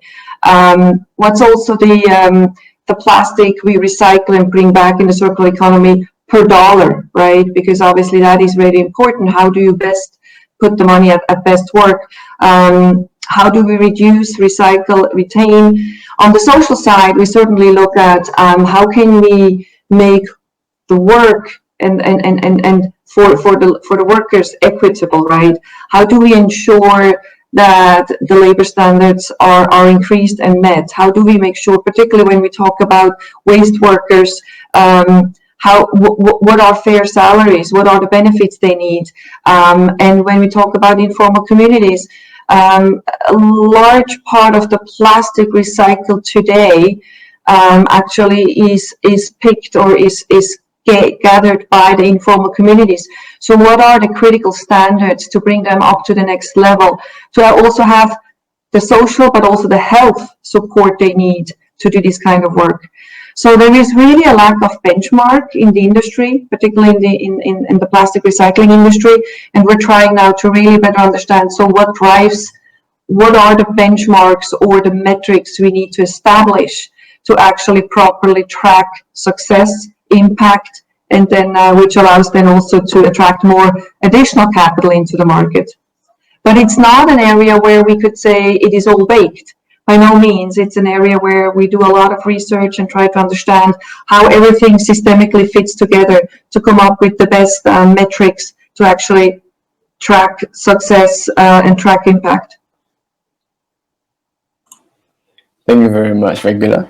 And so I'd just like to touch on the point that Max and Juliana brought up just now, which is how COVID has been sort of a wake-up call. And now we all know that ESG and sustainability, they are very important. You know, it's undeniable now. But so for Juliana, Max, and Eugene, as people running businesses which are focused on these issues, what are some challenges you believe we face in Asia and Singapore with regard to the widespread adoption of sustainable and ESG practices? Because we definitely see a gap between the adoption here in Asia versus our Western counterparts in the US and in Europe. So perhaps you could share some challenges that you face in this region. Okay, I'll go first. Just like you said, Gerald, the Asia Pacific region is a very unique, especially East Asian markets. It's very unique and very, very, should I say, affluent market. And for some reason, their behaviors are just totally different from that of the Western market. I guess one of the things, one of the reason is because the conventional value. The conventional value is still really highly focused on efficiency, highly focusing on convenience, highly focusing on not so many changes. And these, in the old time, it's a virtue. But coming to this danger time and day, it becomes an obstacle. People just don't want to change because we value our tradition so much. How and why do you want to change? But without any change, there's no hope. That's one factor. The other factor is that a lot of the governments in Asia have done so well in protecting the life standard of all the cities in Asia, especially in East Asia cities. So people don't feel. They don't take any action.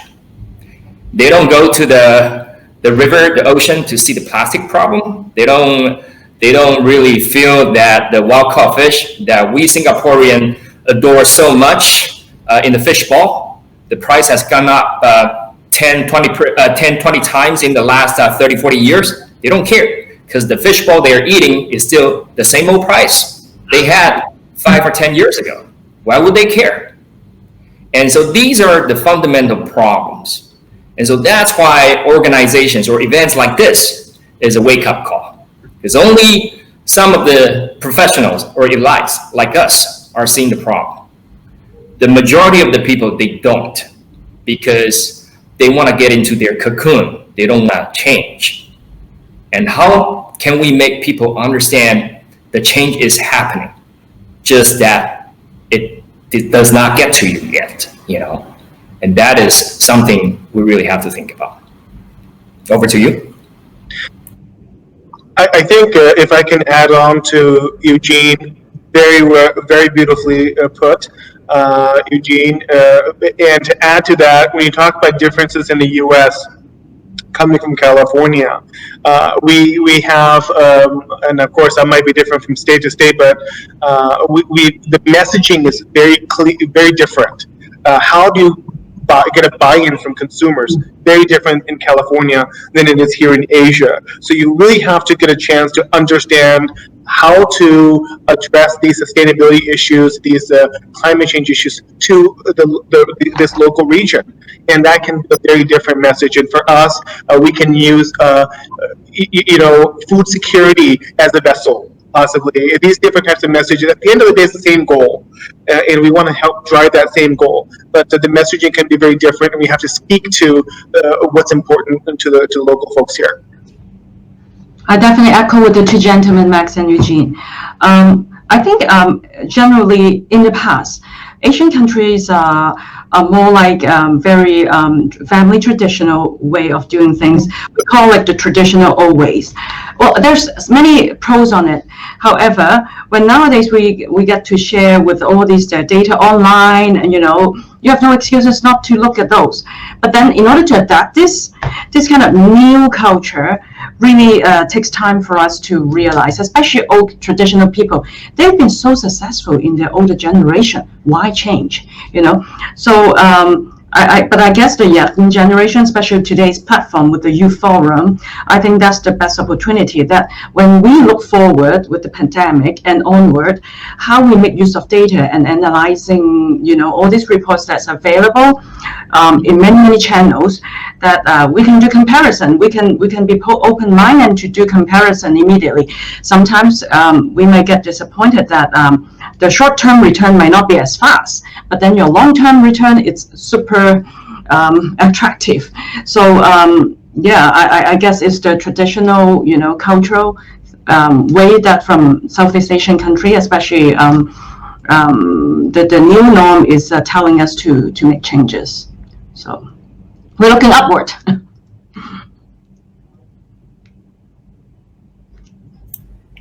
Thank you very much. And actually, you guys have touched on a point that I wanted to ask further, which was how we can actually overcome these obstacles and change these mindsets. So I think that's a very important point for all the young and future leaders to take note of, because if we're not able to change these traditional mindsets and show that there's a need to achieve these long-term goals instead of just profit, then these practices won't change as well. And on this topic, actually, I would like to ask Regular as well.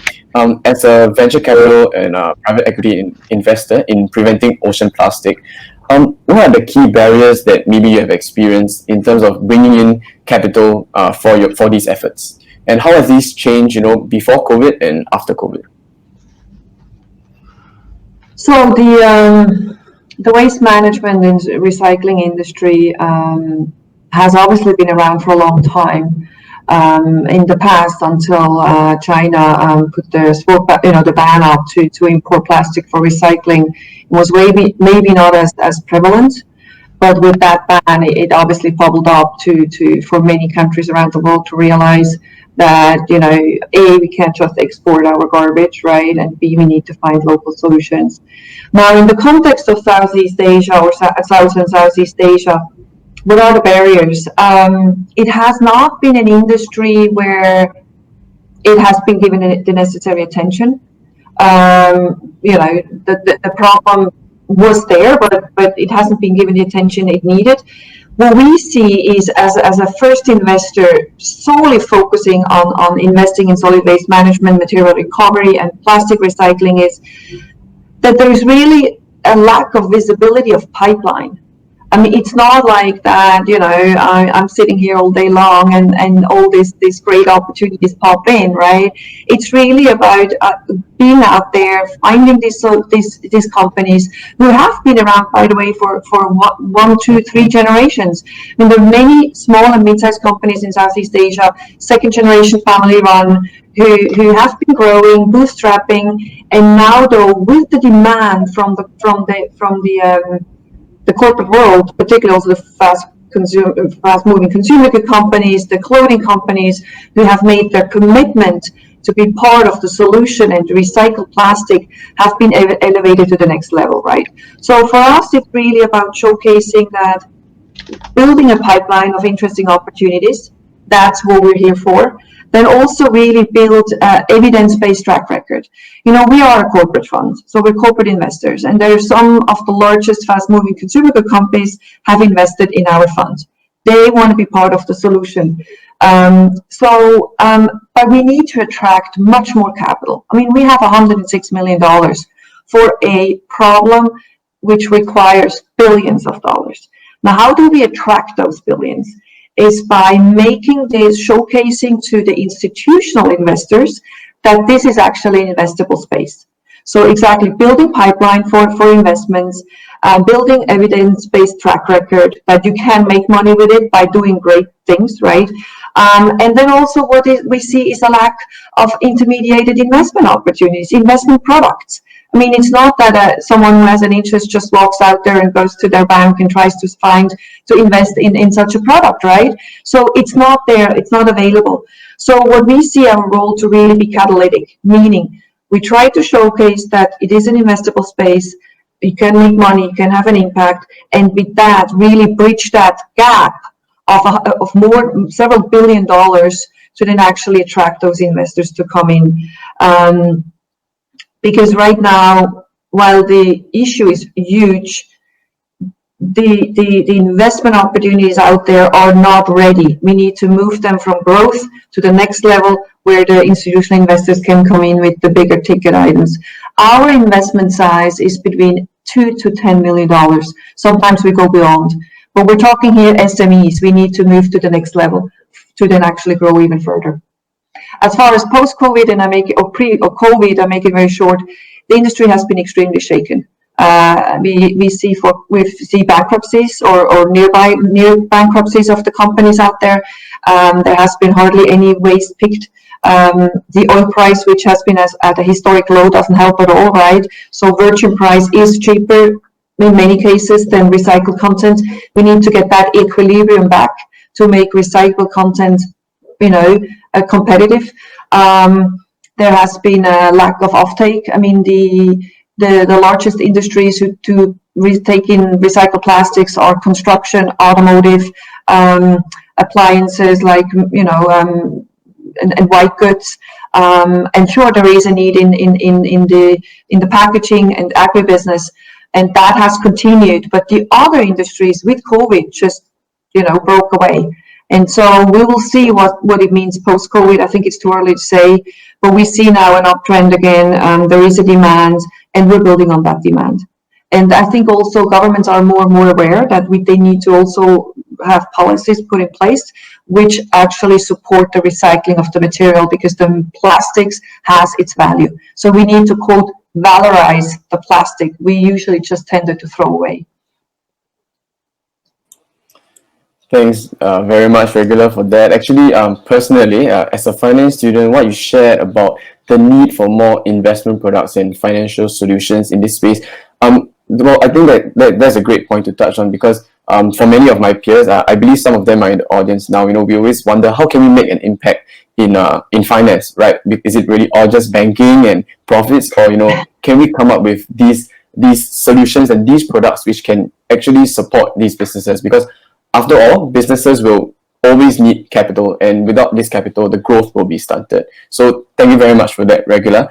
And actually, on the last point that you brought up regarding the necessity for government regulations and policies, I actually have a question. So, around the world, we see lots of positive impact being brought around by government policies and regulations, because well, there's both the carrot and the stick. There are plenty of incentives, but there's also plenty of punishments. But do you feel that there is a possible utopia in the future where even without these regulations and these incentives, that businesses can see that the importance of sustainability, meaning that it becomes a mainstream, seeing a triple bottom line becomes a mainstream instead of something that people wow about, right? So do you think that this could be a mainstream in the future? If I can jump in for a second, there's a lot of really great work going on. the value of impact investors is so important because in this industry, you need enough capital flowing into all types of different ideas. Some of them may work, some of them may not. Some of them are amazing ideas, but don't have 10x returns overnight. And that's very difficult to get funding from traditional major VCs or so forth. There might be much smaller margins involved, but the scale is tremendous, and these type of solutions need backers. So definitely understand the need for much more capital. Now, aside from that, there are solutions coming onto the scene, and I'm going to tell you, I think one of the biggest things that are necessary is a few good success stories. Because success brings in much more investors. Once Impossible and Beyond IPO'd, all kinds of new investors came into the space because they saw the opportunities there. And I think that this is also going to happen in this space. I think in generally in moving towards circular economies and really thinking about how we start producing a product, how we use a product, and how we bring it back into use, right, and recycle accordingly, really is a multi-stake. I mean, governments have their role to play, and that's important. But then the customer, honestly, it is up to us how we choose, what we consume. And so the customer, with all the transparency we have these days, has tremendous power to steer not only their own behavior, but the behavior of a society, right?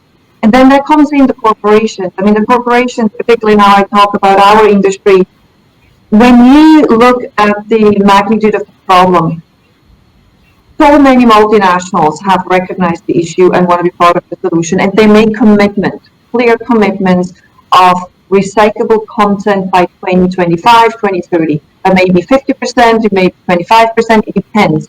But that in itself has such a draw, right, which we then can, and which allows now to build and strengthen the processing and collection of material, because their commitment tells us, okay, we need now to build the supply chain to actually fulfill, to give them the feedstock they need to fulfill their commitment. So I think it's really all players have to come on board. And we should also not forget, when we talk about all players, as I mentioned before, and it's very important to me, informal sector, they are such key elements of making this plastic issue a circular issue, because they are the ones who actually go and collect the material. And they need to be part of that discussion because it's their livelihood, it's their future, and we need to make sure they're part of it. So it's really a multi-stakeholder approach we need to move forward to. But policy is definitely also important.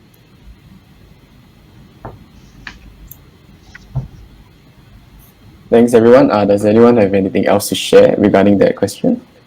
If not, we can just move on to the next question that I have. So this one perhaps is more for the entrepreneurs here. So for young entrepreneurs who are interested in starting their own businesses in sustainable products or solutions, well, what advice would you give them with regards to getting started? So obtaining seed funding and getting the very first team to get things going, as well as what they need to look out for to keep their businesses growing in the long run.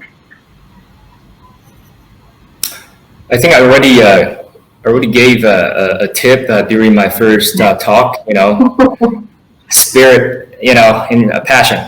Because I saw too many when I was pitching. You can kind of see a lot of startups are really there for the money or for the opportunity. Mm-hmm. They sort of believe or not believe in their opportunity. So that's the first thing you have to understand. The second thing is that you really have to be able to analyze what is really the immediate opportunity, what is the very longer term opportunity. Like I saw one of the question from the audience, plant-based foods are so expensive, how could it be a solution for the food shortage? Well, that is just now. What you don't see is how far into the future. And more importantly, I think your question should be, instead of plant-based foods, we should say plant-based ingredients. Because remember, a lot of times the plant-based ingredients were inserted into the foods without you knowing it. Or even if it's in the label, you just don't read it. Or it's in the restaurant and you don't actually know it. So these are the detective work you have to undergo before you make sure your direction of your business. Another thing is timing. Like I started my plant-based seafood company back in 2010. Bad timing. I should wait until Beyond Meat go IPO, or maybe a little bit before they go IPO to start my plant-based seafood business. So timing is important. So talking about plant-based foods are so expensive now, yes, true, but you don't know when another African swine flu will hit across the Asia, and all of a sudden all of our Chinese people cannot have enough pork, and then they have to go on to the plant-based pork. Can you make sure that is not going to happen? I don't think so. I don't have any crystal ball to see into this, but once that hit, and you said, oh, I'm gonna start a plant-based pork company to join the market, you're too late. Right? Can I add? Yeah, sure. Very good sharing, Eugene. Maybe you have seen the news too. 2 days ago, we announced that Green Monday has successfully collected US $70 million on the plant-based pork. We didn't start with Beyond first, okay? So basically, you're right. You're absolutely right. Timing is very, very important. And if you truly believe in something, and for me, I would add an extra point is that try to choose product that is a necessity in long run. You know, if you suddenly think of some jewelry, it's extremely beautiful, but then it's not a necessity, then the demand would not be very, very consistent in the long run. So, but if it's something definitely with ESG, and if you set your goal and mission right, I mean, pick something that is necessity. Like the reason why we pick pork is also because pork is something that Chinese people take a lot. So I'm sure Beyond Meat, they also pick beef as one of the core meat that they, in the traditional culture, that they take it often. So yeah, I think product selection is also very, very important. Both of you guys did it really well, and if I can add anything else, it would really be, if there's a lot of people in here who are looking to start something, choose your team wisely, choose your partners wisely. That's crucial. You know, when you are looking at very early stage seed funding, many of your ideas are ideas. You're passionate about it, but what are these investors really looking at? They're looking at whether or not this team can pull it together, whether this team can pull this off. Because you're gonna run into so many different adversities. You're gonna run into all kinds of issues. How is the team gonna handle it? How many pivots are there going to be? Because what you start off with in the beginning might be very different iteration 2, 3, or 4. And how well is the team adaptive to be able to do that? How well do they work together? How hard do they work? If you have two founders, right, one of them is working around the clock, and you find that the other one doesn't have the same type of work ethic, that might be an issue. So many of you folks out there who are looking to start something or looking to find a partner, make sure there's a right synergy.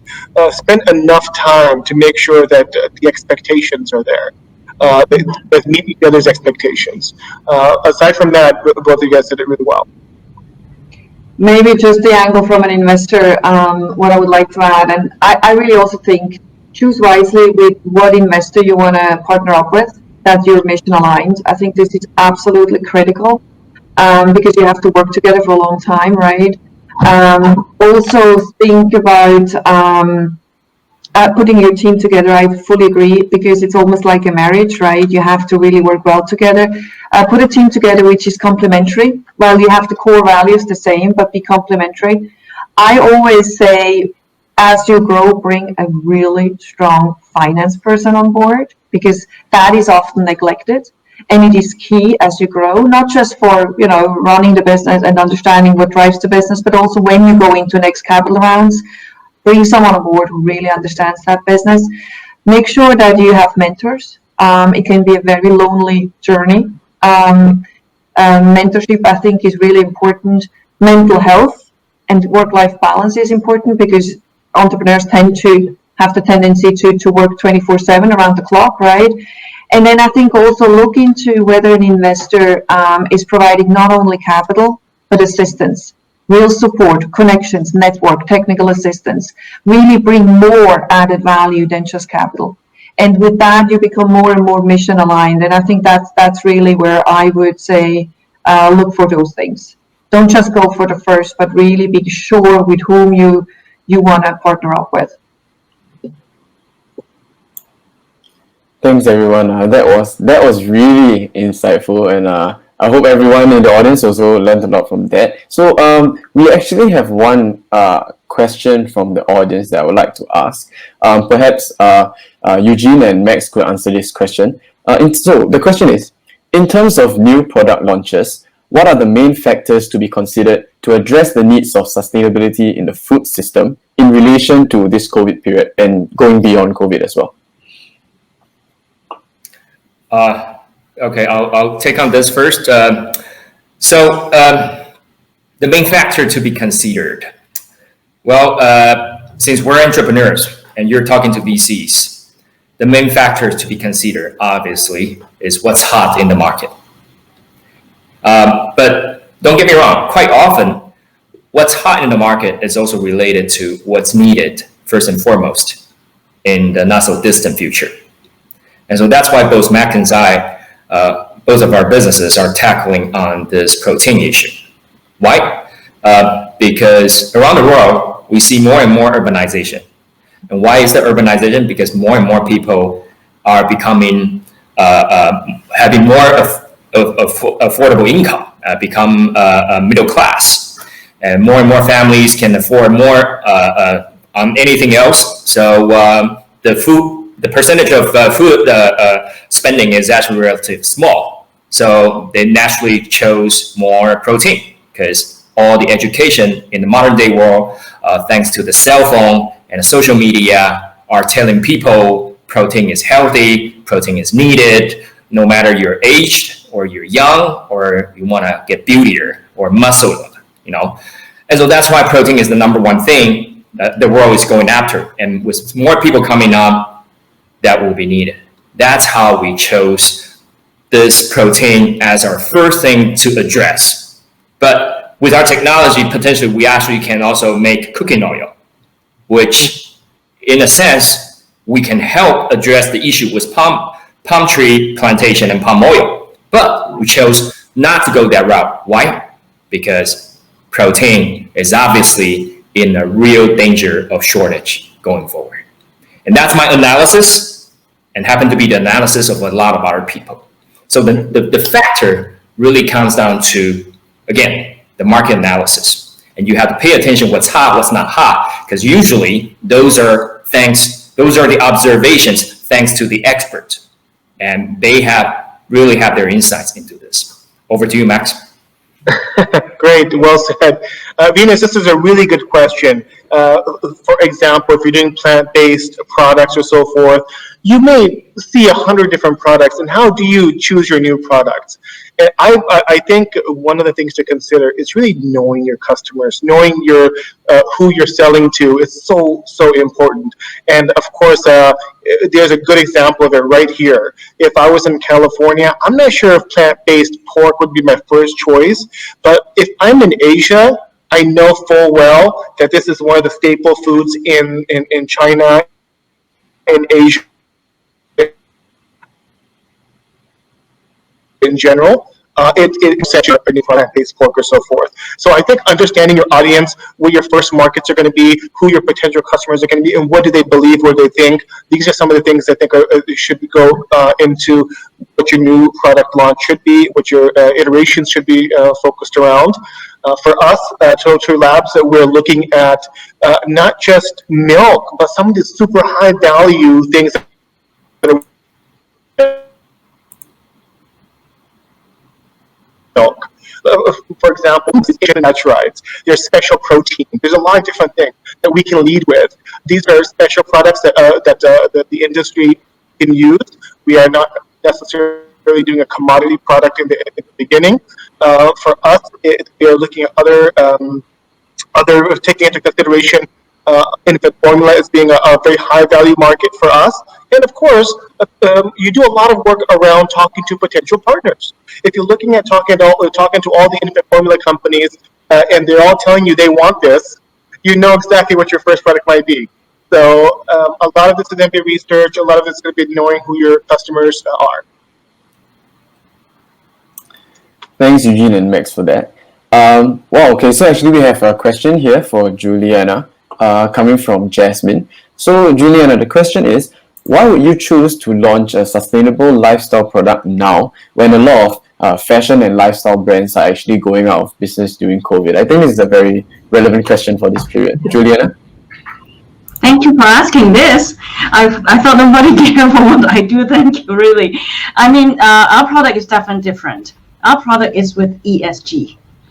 So when I was talking to my friends during the COVID time, that when you like certain things a lot, like fashion, let's say you like a blouse so much that you probably in the old normal, you might pick another color. But after COVID, you would rethink of how you would spend your money. I strongly believe that people would still want to spend money, except they want to spend it smartly after the COVID.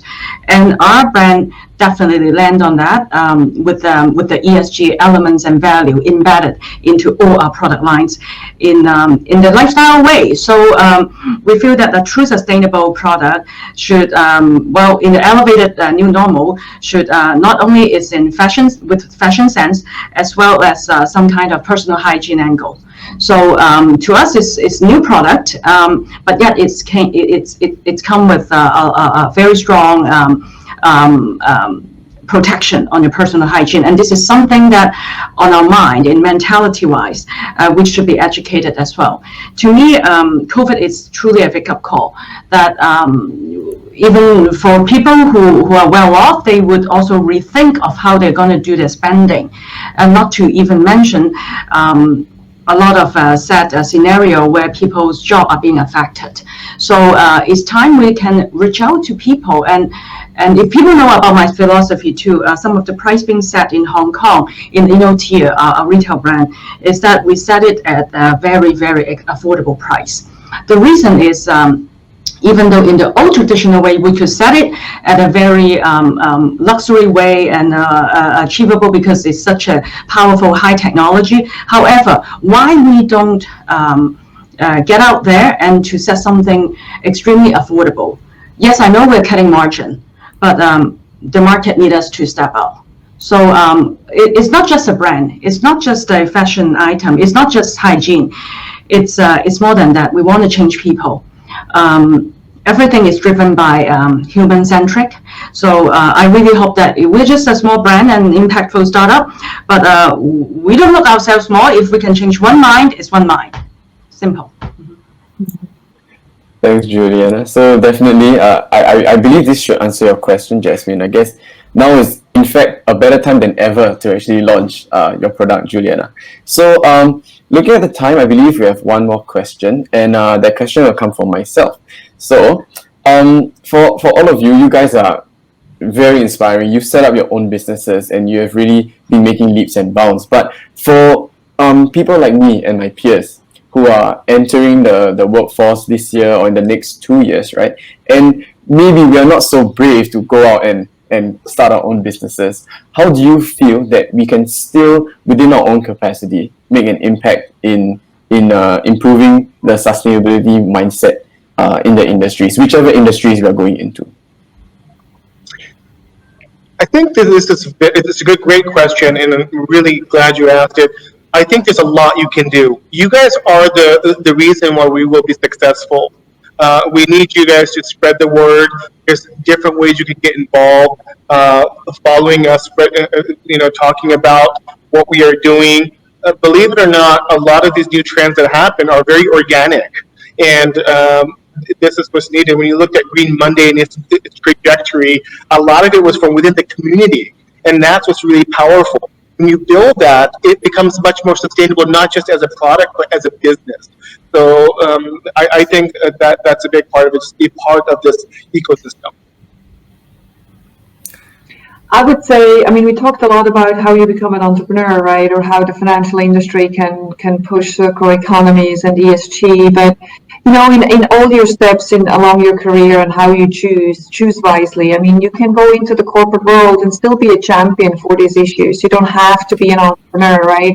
I think it's a choice with whom you want to work with.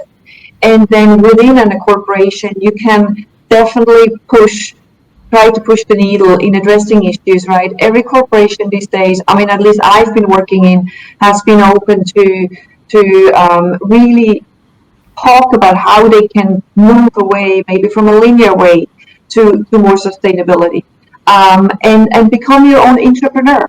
There's so many opportunities in corporations itself, whereby you can really push your own agenda, find and project, and even all the way to strategy, how ESG can become part of it.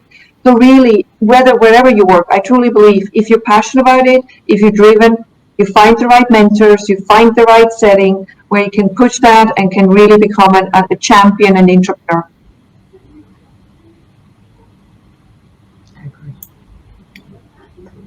All right. Does anyone have anything else to share? Well, if not, then thank you very much for your time. And unfortunately, due to the time constraint, this will be the end of plenary 2. Personally, I found this session very informative, and I'm very sure that those in the audience would agree with me as well. So now I'll pass on the time to Christina, who will wrap us up for today. Okay, thank you so much, Cheryl. Thank you so much for all the panel speakers, entrepreneur, impact investors, and impact startup. We are all very inspired, and I don't know about you, but I think there are a lot of opportunities that we heard from the first plenary that is all about change, and there are a lot of job opportunities in the sustainability space, whether it's with corporations or with finance sectors. And then we go into the second plenary where we heard a lot from these inspiring entrepreneurs that they gave us some tips on, from Juliana's story, changing from a conventional business and tapping into the new era with innovative sustainability lifestyle products, to Eugene and Max. They both were in the plant-based food sectors to really solve some of the food shortage problems. And also Ragula talked about as an investor, how she look into this new business or new sectors and to that are really creating impact. So I think, all in all, there are a lot of opportunities, and I hope, with COVID, even we have the social distancing, it doesn't mean that we are going to be disconnected.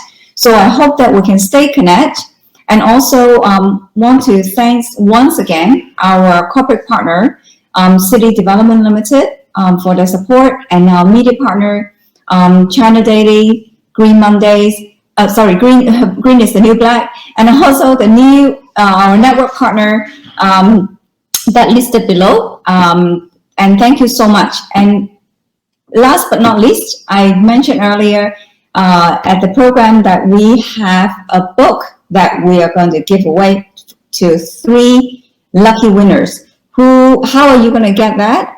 We're going to send out questionnaire for you. We would love to hear your feedback. Congratulations for stepping out today to join us. Join us for the webinar. This is a great way to learn how to take climate action, and great way to stepping into sustainability space as well. So this book is about a young woman who came to GGEF conference in 2014. She got inspired by our keynote speaker, Robert Swan, who is also the first person who walked the North and South Pole. He's leading the NGO 2041. Every year he would take over 100 young people to Antarctica. And she got inspired. She went on the trip with him. Then she came back and took on some climate actions by launching Up 2 Degrees in Singapore. The movement is trying to get all the everyone, offices, shopping malls, to Up 2 Degree. And she recently went on the round the world sailing. And the story is about from inspire to inspire. So I think the book is just off the press. We're very lucky. We got 3 hard copies for those who fill in the survey, and you'll get a chance in the lucky draw to receive the book. So without further ado, I'm going to wrap it up today. And thank you so much. Let's stay in touch. This is our social media contact. And until next time, stay well and stay connected. Thank you very much.